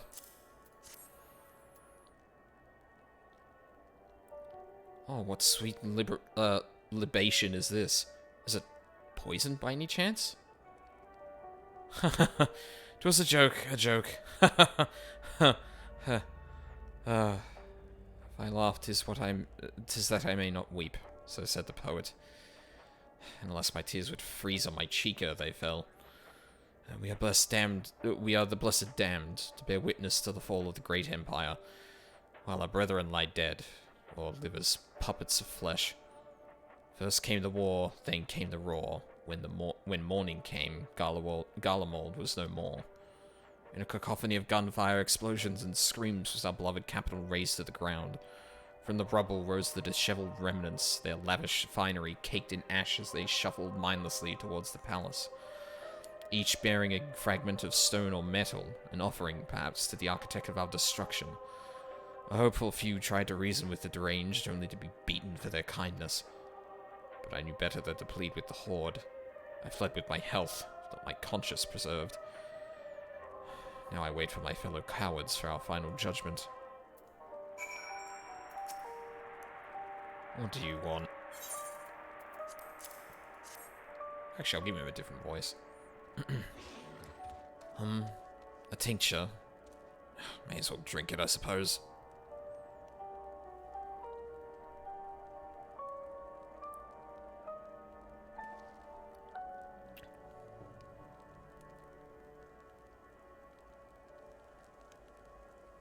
What the fuck is that?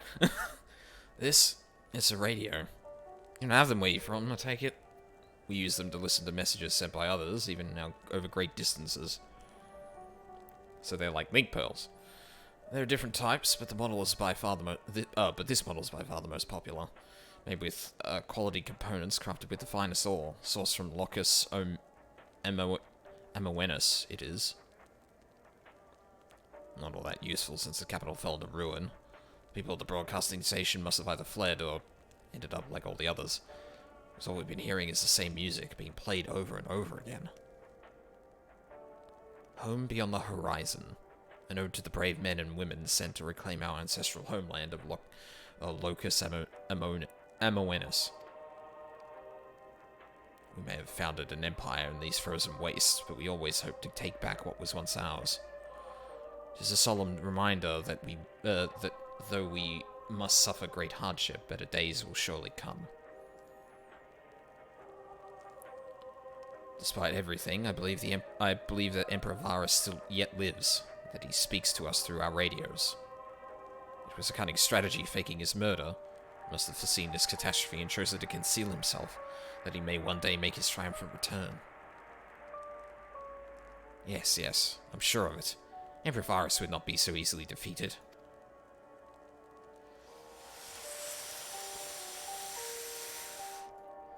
Sure.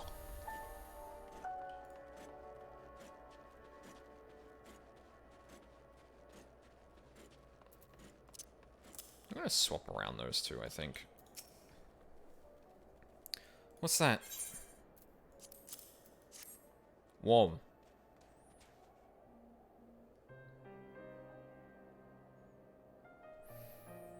So this is what you gave the others? Thank you. I'll save it for later. Actually, I have a few things to ask you. Alright. Are you part of the group staying in, Laterum? I saw the Gatus Vergilia's troops, heading towards the Magna Glacius a few days ago. Are they the ones you encountered? Yeah, we did. They attacked us as we came up. Camp Broken Glass, you call it. And Vergilia and her men are all there now. So how did you reach the Magna Glacius? Did you cross the mountains on foot? We flew. Airships. Then there might be a way to... Licinia, where is everyone? Is something the matter? I knew something was off. Yeah, I just heard a voice. A voice from inside, you say? You must be imagining things. Everyone's out here. Perhaps a baby Almasty has found its way into the house. It wouldn't be the first time. Without the soldiers to scare them off, wild animals have been roaming closer to the settlements. Some have been known to attack people, too. I've just had an idea. If you and yours are strong enough to defeat a legatus, then surely a few beasts shouldn't pose a threat. If you have a mind to continue helping us, perhaps you could head to the other side of the lake. There's a small group of tappers living there, people whose job was to extract ceruleum. They still do, and from what we can tell. I've already tried asking if they would share their fuel with us, but they're not willing to give it away. They want food in exchange. Lots of food. And that's something we don't have and can't get on our own. On top of that, to even reach their den, we'd have to make our way past all those creatures. Would you be willing to go in our place? We only need enough ceruleum to last until the others are strong enough to travel to your camp. If the offer still stands, that is. Oh, I don't expect you to give up your own supplies, but there might be another way to pay the tappers. If it's ceruleum you need, then ceruleum you shall have. You best watch out for baby Almasties while we're away. I do not trust this woman. Oh, yes, of course. If you see any, if I see any, I'll be sure to shoo them away.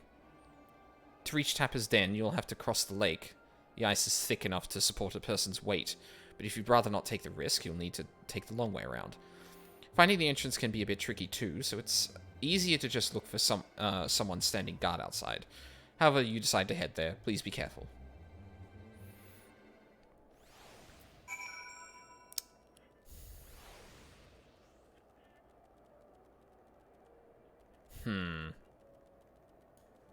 What did that voice say again?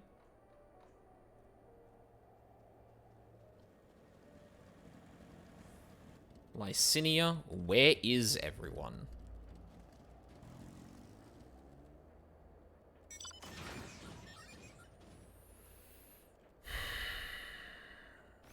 It's a ruse of some kind, I'm just not quite sure what. Like, my gut tells me that...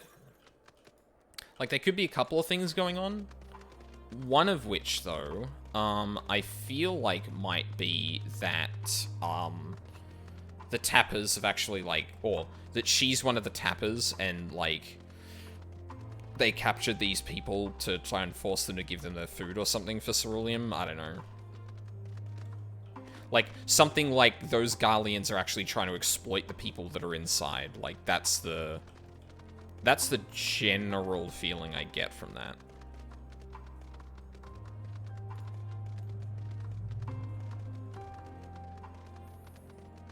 But again, it's kind of hard to say, all things considered.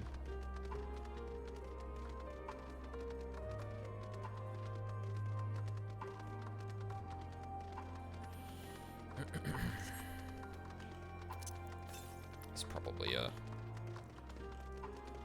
Oh no, east. Oh, it's probably on the fucking ceruleum platform. Or it's on the pipe. Yeah, it's on the pipe. Okay, hold on. No, I'll have to walk back up there anyway later, presumably, so... Might as well go and do this and then come back for it.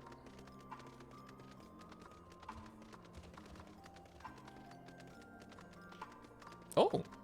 There's an aether current right there.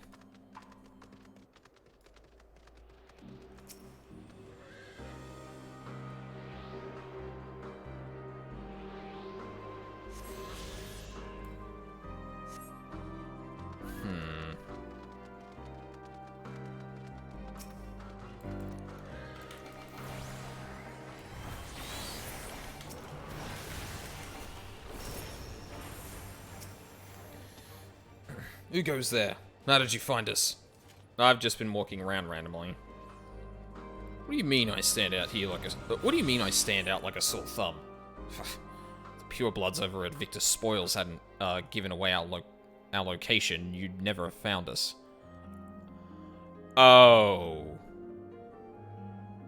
Oh no. Those stuck-up assholes. Thought they could come waltzing in here demanding cerulean with nothing to offer in return. Huh. Looks like the boot's on the other foot now the capital's gone to shite. So they've resorted to sending you to negotiate? I know your games, sellsword. They think we'll give in to intimidation. They'll get another thing coming. Oh, shit. Oh, I don't like this. Oh, I don't like this at all. I'm already getting bad vibes from Lycinia. I don't really get... I get the feeling that this is like...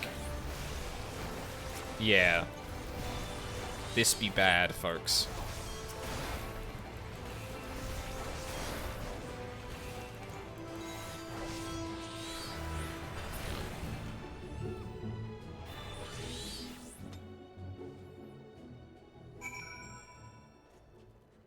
Oh, yeah, I guess I just killed them. Cool. Great.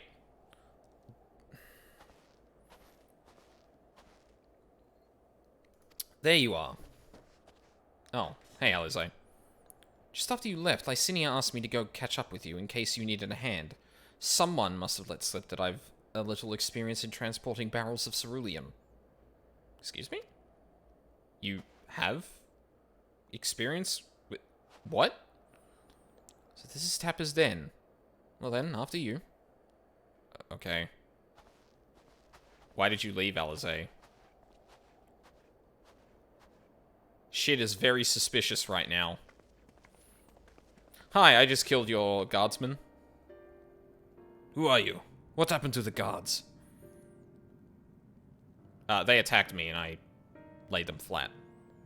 Eosians and rebels have here to save the people of Garlemald? That doesn't make any goddamn sense. Why in the hells would you pass up this chance to put those Imperial bastards to the sword? Let me guess. None of you are Garlean. You were brought here from other lands? Girabania, Yangsha, Bozja, Dunmaska, to name but a few. Some dragged here against our will, others fed bollocks about a better life, all put to work extracting ceruleum. All given the esteemed title of An, placing us firmly on the bottom rung of the ladder. But the old hierarchy means nothing in the new Garlemald, says we. About the only thing that's escaped more or less unscathed is Cerulia Ingenis, or Ingens. Still sustaining us, even with our paymasters out of the picture. We hear you're experts in drawing up ceruleum from the bottom of the lake, but how can you do that if it's frozen over? Huh, wouldn't you like to know? Trade secrets, I'm afraid. At any rate, it's not as if ceruleum is used for much these days, what with the city in ruins. We take enough to power our heaters and save the surplus for later. And though it helps stave off the cold, it does sod all about our hunger unless we can trade it away. Speaking of which, be sure to tell your contingent we've got ceruleum by the barrelful. If they're interested, we'll exchange it for whatever provisions they're willing to spare. We can certainly ask, but if you're all free to go now, why carry on living here? Free to go? Go where? Even if we managed to get back to our homelands, there'd be nothing left for us thanks to the Empire, and the knowledge and skills we acquired working here would be practically useless outside of Garlemald. So we're staying for the time being. Long as there's no need for ceruleum, we'll find a way to get by, even if Garlemald, as we knew it, is gone for good. Gone for good?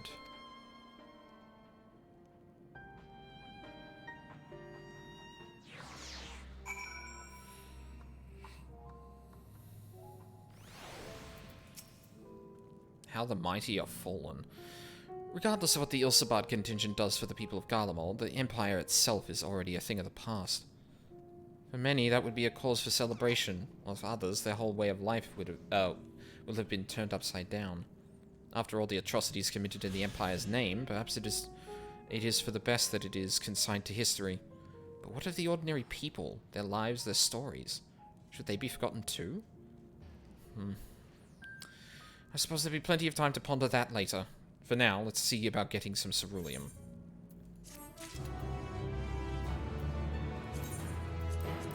Pants.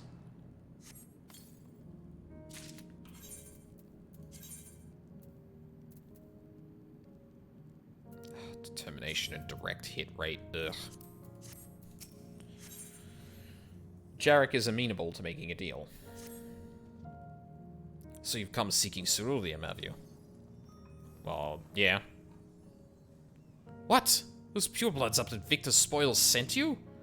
Oh, to turn their enemies for help. They must be more desperate than I'd thought. Then again, Licinia's got her little sister to think about. A sister? But we only saw Licinia and 3 men. It's possible she died from whatever was ailing her. If she needed treatment, I doubt there'd be any way to get it around here. I may have refused Licinia at first, thinking she'd come back with something to exchange, but I can spare them a bottle's worth of ceruleum. Consider it a reward for introducing me to the rest of your contingent. Be sure to send them our way, you hear? Can you do that, Alice? I've got to go back and make sure nothing fucked up happened while we were gone. I can't for the life of me think why Licinia would keep her sister a secret from us. But we can ask about that after we've delivered this ceruleum. Come on, let's hurry back.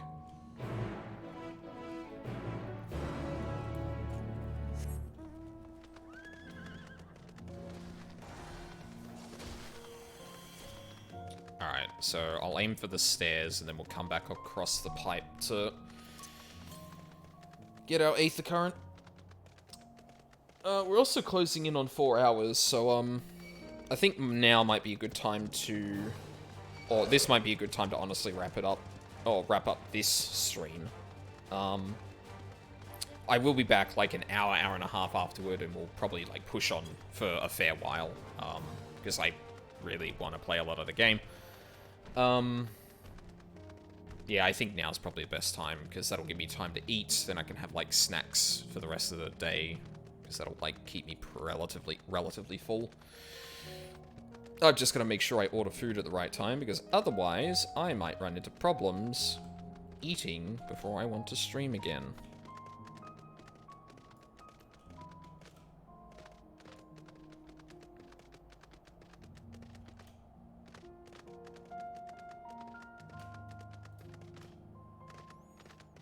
Ugh.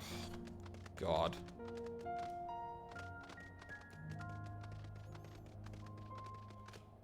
Ganon's castle in the middle of fucking, Breath of the Wild.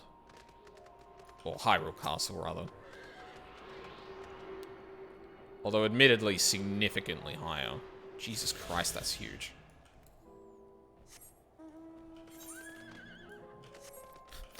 Your inventory is not full. That is correct. Where's the next closest? 441 northwest, so probably around this fate, by the look of it.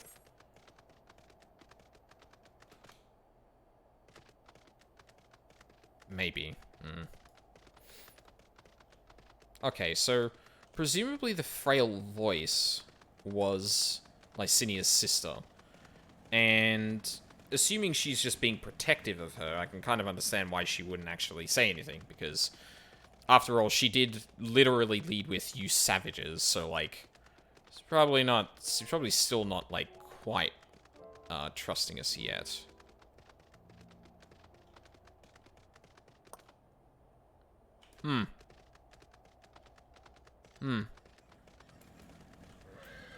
Alphinaud's not here. This isn't right. It's too quiet. Would have thought Alphinaud would still be treating them by the fire, but they're nowhere to be seen. I'll look inside the house while you search outside. They can't have gone far. Search for Alphinaud.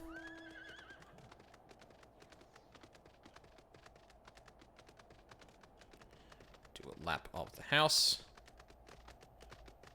What the fuck? What happened? What?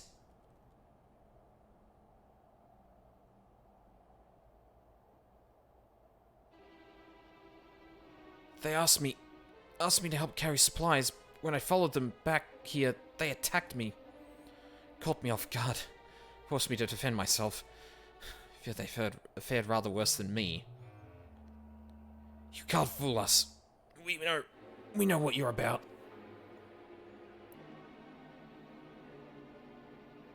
Vultures, that's what you are.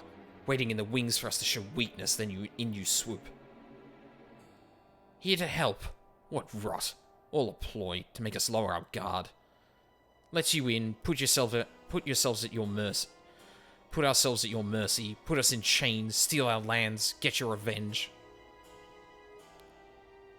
You're wrong. That's not why any of us... Well, that's not what any of us want. Save the arguments for later. We've got bigger problems. I found empty medicine bottles and a bed that was still warm. It's true. Lysini was hiding her sick sister inside the house.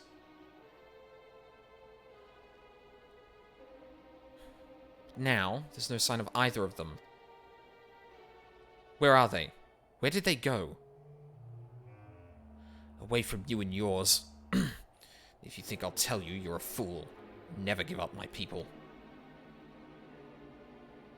We're trying to help them, you idiot! Her sister's ill! The empty bottles prove it. So the medicine ran out, or she put it in her pockets to make it easier to carry. Or to avoid the sound of clinking glass. There are beasts everywhere. How could you let them go alone? To protect them from you.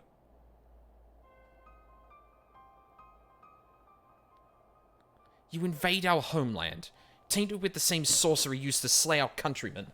A Garlean soldier should sooner die than suffer the insult. Better for them to flee, keep their purity intact, and be corrupted by your vile magics. We were waiting for a chance to free them, since the moment you arrived.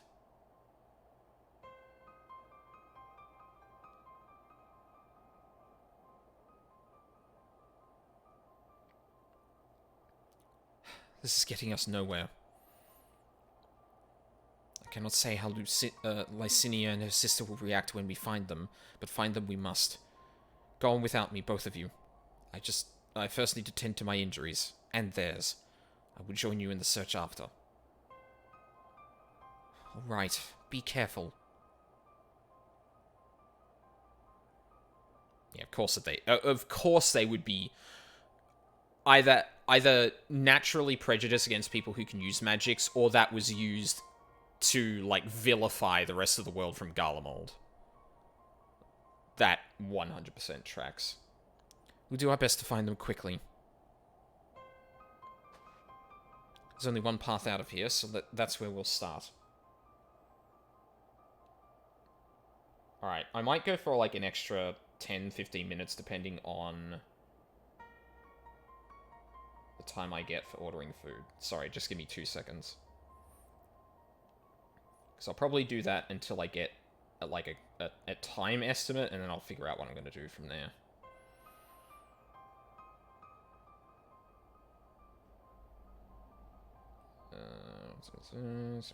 Yep. Delivery times. Oh, about an hour. Okay.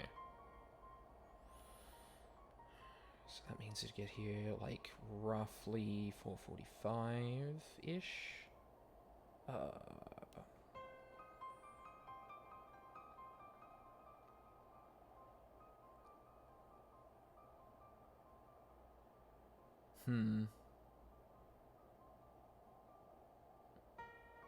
Oh, yeah. No, that'll work. Okay, good. Cool.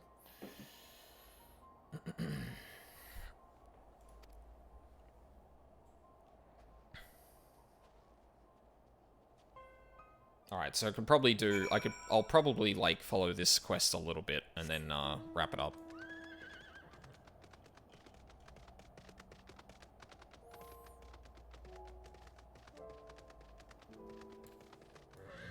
Footprints. 2 pairs. Or a pair. Or 2 sets, rather. 2 sets of fresh footprints. Young women judging by the size. This is definitely them. Come on.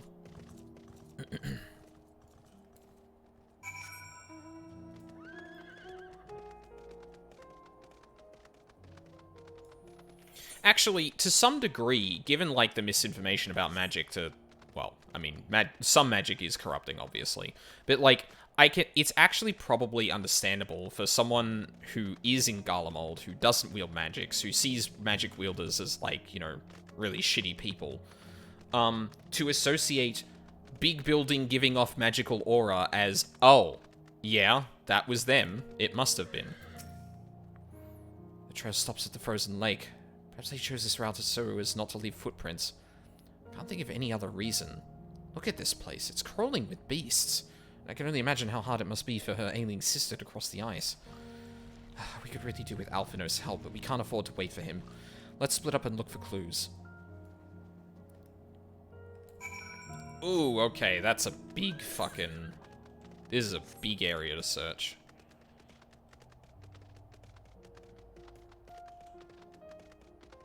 Alright, I'm gonna have to keep an eye on the time as I do this empty bottle. Uh-oh. The empty bottle smells faintly of alcohol. The thin coating of dirt indicates it has been here for some time, and it is unlikely it has any connection to Lycinia and her sister. Okay. That's fine.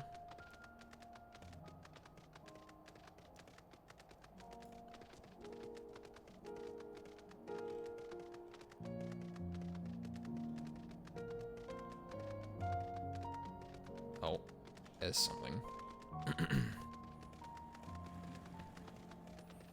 Fresh blood. Oh, shit. Oh, shit.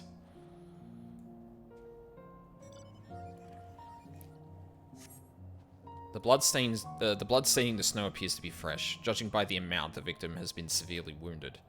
The trail of blood leads southeast of here.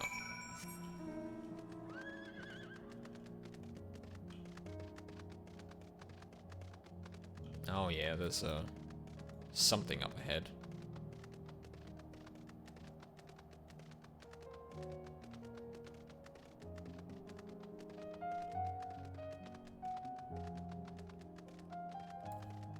Oh, fucking god damn it.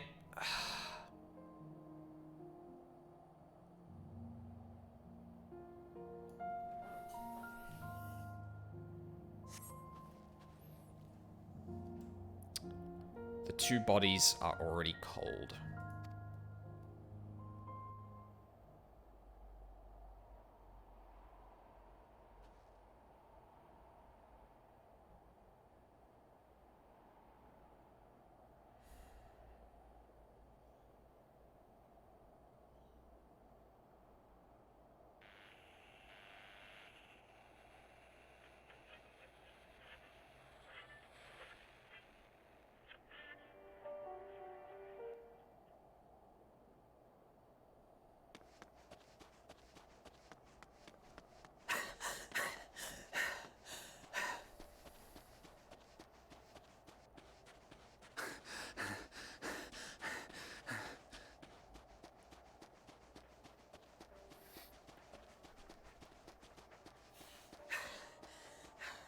Blood trail. We found one. They were attacked. Yeah, they were.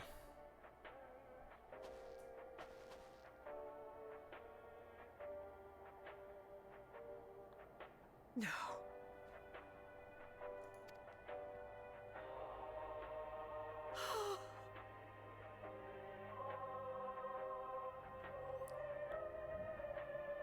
Why? Why wouldn't they?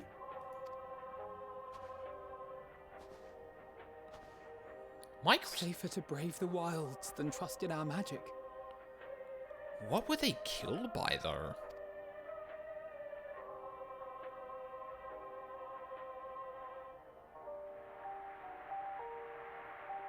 We should have... I should have...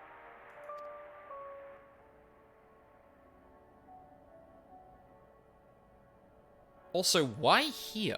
We can't leave them like this. We have to take them home.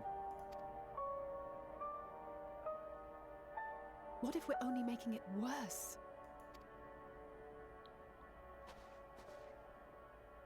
Maybe we don't belong here, but neither do they. Not out here in the wind and the cold.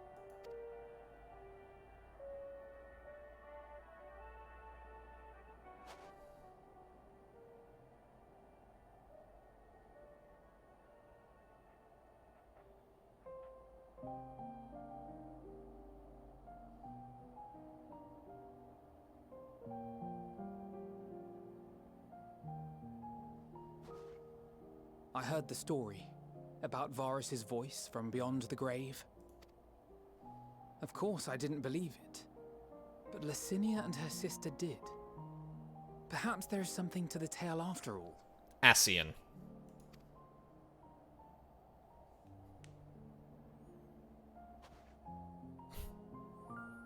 I want to understand. So I'm going to borrow this for a while, if that's all right.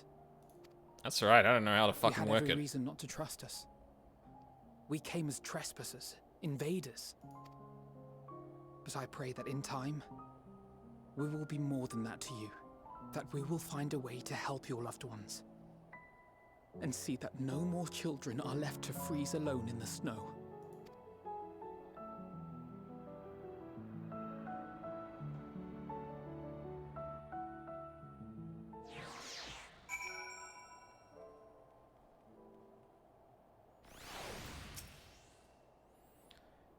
Must have been something we could have done. But what?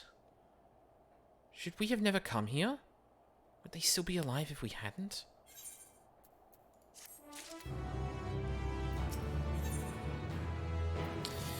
And on that depressing note, oh, actually, you know what? We'll go for a few more minutes because, like, looks like my order hasn't, really ticked up and hasn't, like, progressed at all. Alphino's resolve may be shaken, but he has not forgotten his duty. We have already caused harm enough here. Let us return to the camp before we cause any more. As for those inside the house, we should send someone to take care of them. Someone who isn't us. All we can do for now is make our report to Lucia. Do everything in our power to prevent further tragedy. So let us linger here no more. Come.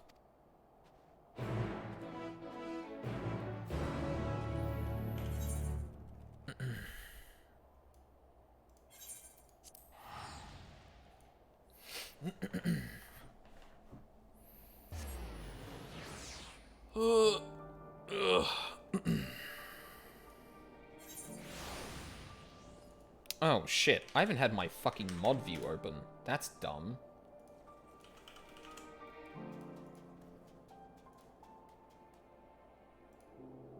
Oh, no wonder Moobot wasn't doing the thing. Oh, fuck me. I have, like, completely lost the plot. To be fair, I was, like, very worried that I wasn't going to, get the stream started quick enough, so I think I, like, rushed through a few things, but... oh well. It's fine. Not like I can't do a lot from just, OBS anyway. Right. Where's Lucia?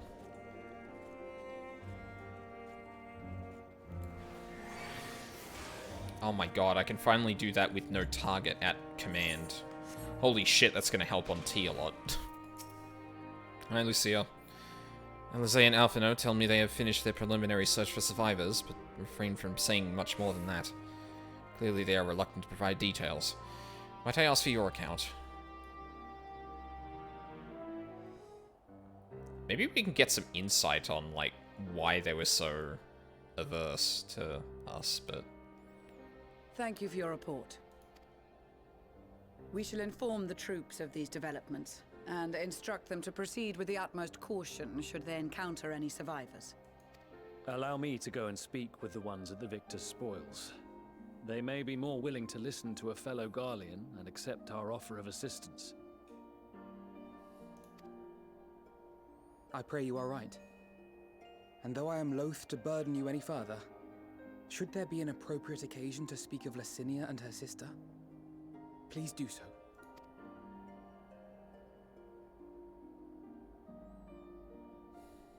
I am sorry to have put you through this.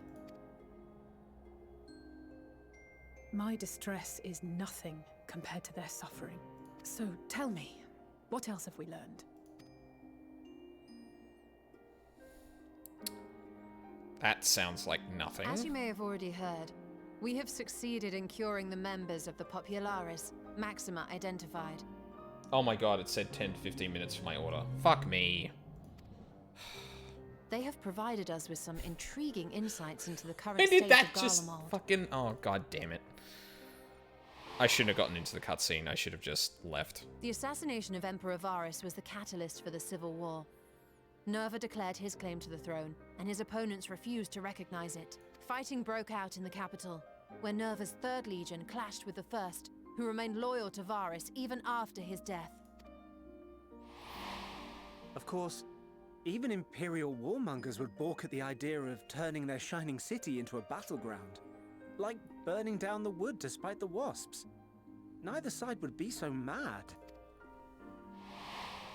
Unless something or someone inflamed their animosity to such an extent that they could not help but act against their better judgment.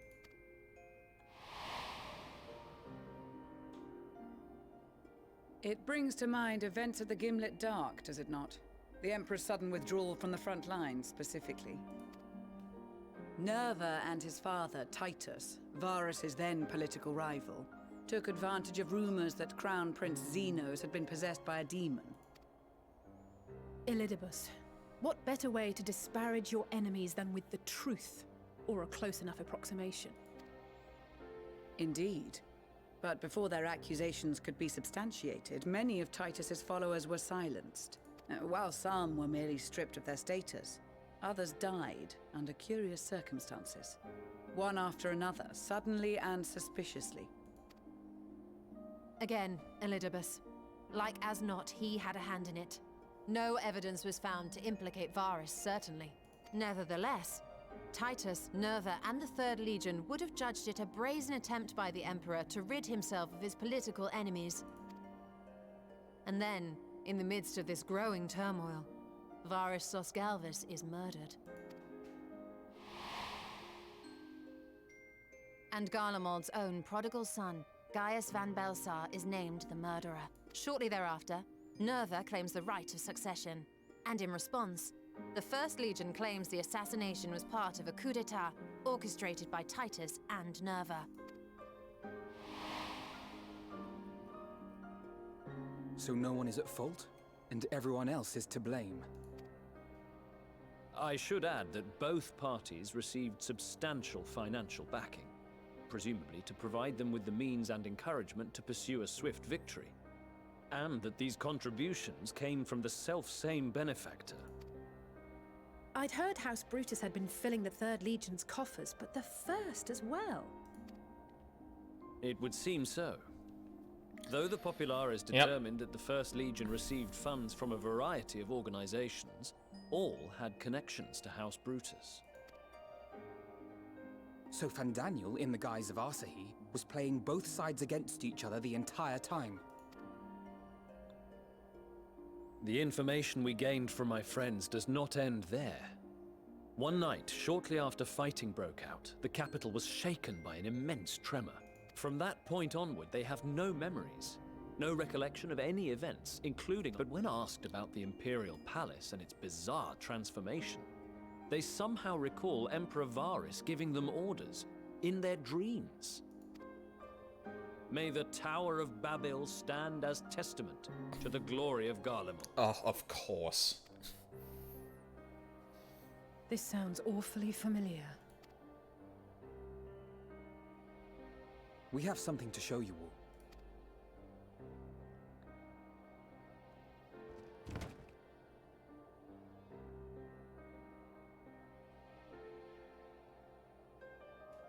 Varus spoke to them through this radio.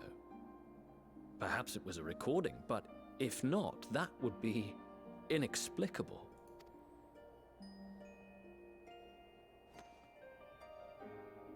We are of one mind, then. Huh? The ether that permeates the ore used in this device is almost identical to that of the talismans. I see it. While it is likely more by coincidence than design, These devices might also ward against a primal's influence. A picture is beginning to form. If the tremor felt throughout Garlemald was a wave of ether emitted by a primal, then while those within range would have been tempered, those huddled around a radio desperate for news concerning the Civil War would have been spared. Huh. No wonder Licinia kept it close. Uh-oh. My friends, I must speak with you.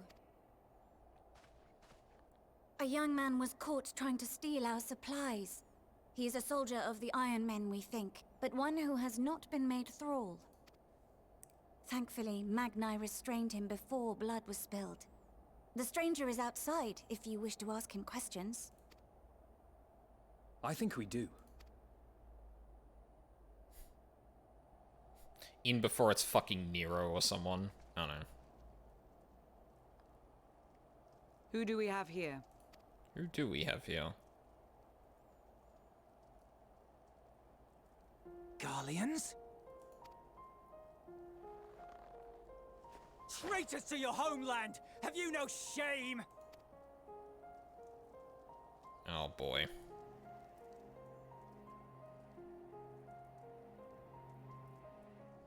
I am Lucia Junius, a Temple Knight of Ishgard. And you are? Iulus Pier Norbanus. And that's all you invaders will get from me. We are not here to invade Garlemald. Far from it. Like you, our allies in Eorzea and the Far East fight in defense of their lives and their loved ones even as we speak. But it is the people of Garlemald who have suffered most. This we know. And that is why we have come to offer you our aid, that we may unite against our common foe.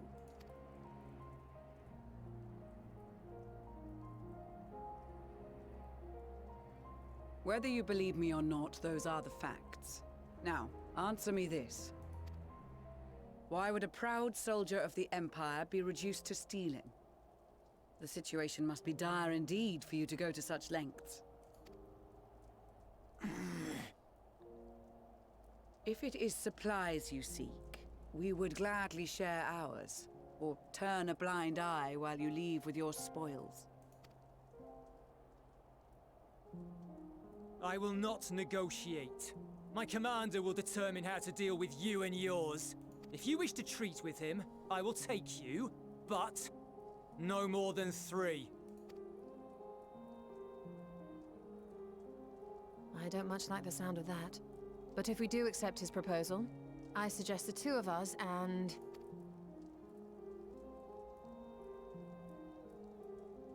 Please allow me and Alize to act as envoys. May I ask why?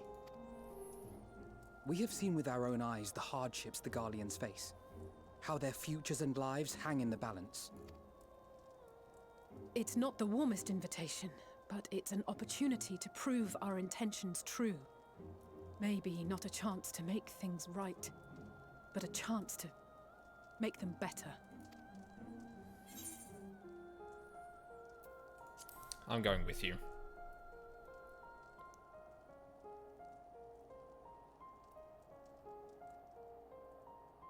I don't trust like that. I can see that persuading you otherwise is a lost cause, but you will proceed with the utmost care.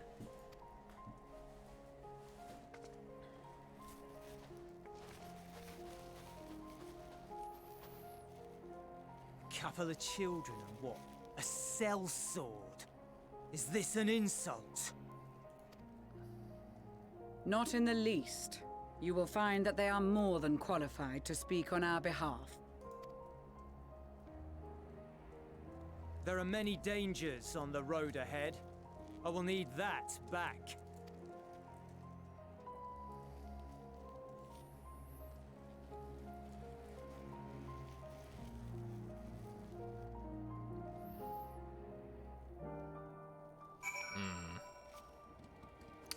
Alright.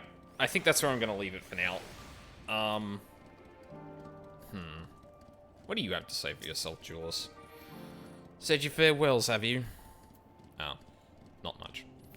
Yeah, so, I'm going to take a break, gonna have a walk around and eat, and then come back, in about, like, an hour-ish. An hour if I don't feel like I need much of a break, or an hour and a half if I just take longer, but... Yeah, it's taking its time, but, like, yeah. I'm a little torn, because on one hand, I do want to get through this as quick as possible, but, like, I do want it to take its time with the story, which means I'm gonna have to play it for longer. But yeah, so far, I did not expect this kind of examination of the Garleans, to be honest. And honestly, the way, like, that they, oh, god damn it. The way that they distrust, us is really interesting. It's an interesting obstacle to have to overcome, because, like, and it's interesting in comparison to things that happened in Stormblood, for example, because the Alamegans and the Domans probably are, like, amenable to helping the Alliance if it got rid of the Empire, but, like, there's, like, legitimate physical problems, or there's legitimate logistical problems of them being able to help, political problems and stuff like that. The Garleans, in a lot of cases, are probably grew up with propaganda and all this shit that, like, set them against us in perpetuity as much as possible, because that gives you pliant pieces for the game, as Emmett would call it. So having to undo, like, years of that is going to be a big ask. It's probably not going to happen this expansion, unless it rushes through it, which I hope it doesn't, but I'm really curious where they go with these threads, because they've very clearly established that the Garleans, not like the untempered Garleans, do not trust us whatsoever. We can be all like, hey, we're come to help you and heal you and stuff like that as we want. It's gonna be a big fucking uphill battle to even convince them. Whoops, sorry, I bumped the mic. That we're on their side. But yeah, so we'll go and raid Charles. He's playing Fallout 4 for some fucking reason. I don't like that game. I don't like that game at all. But he deserves the viewers, and yeah, who better to pass this off to? Can't really raid anyone who's playing 14 because I don't know where they are, and I don't want to spoil myself. So, yeah. Right. So, I'm gonna put on like a pimple spot or something like that later. Yeah, so I will be back in about an hour, hour and a half. And then I'll be continuing on for probably quite a while, because I want to get through more of this. I've also got tomorrow off, so I will be playing a lot of 14 there as well. And then it'll be a new week. There will be no streams Tuesday and Wednesday because I've got to do stuff after work. Thursday... Okay, who am I kidding? I'm probably going to stream 14 as much as I can until I hit the end. This is probably a thing that will happen. I will try and figure out schedules later in the week, but if I don't finish it by next weekend, I may even take the weekend just to play through it, to get through it. But yeah, so, yeah, thank you very much for watching live or on the VODs. I really appreciate it. Hope you all have a lovely day, and I hope to see you in an hour and a bit.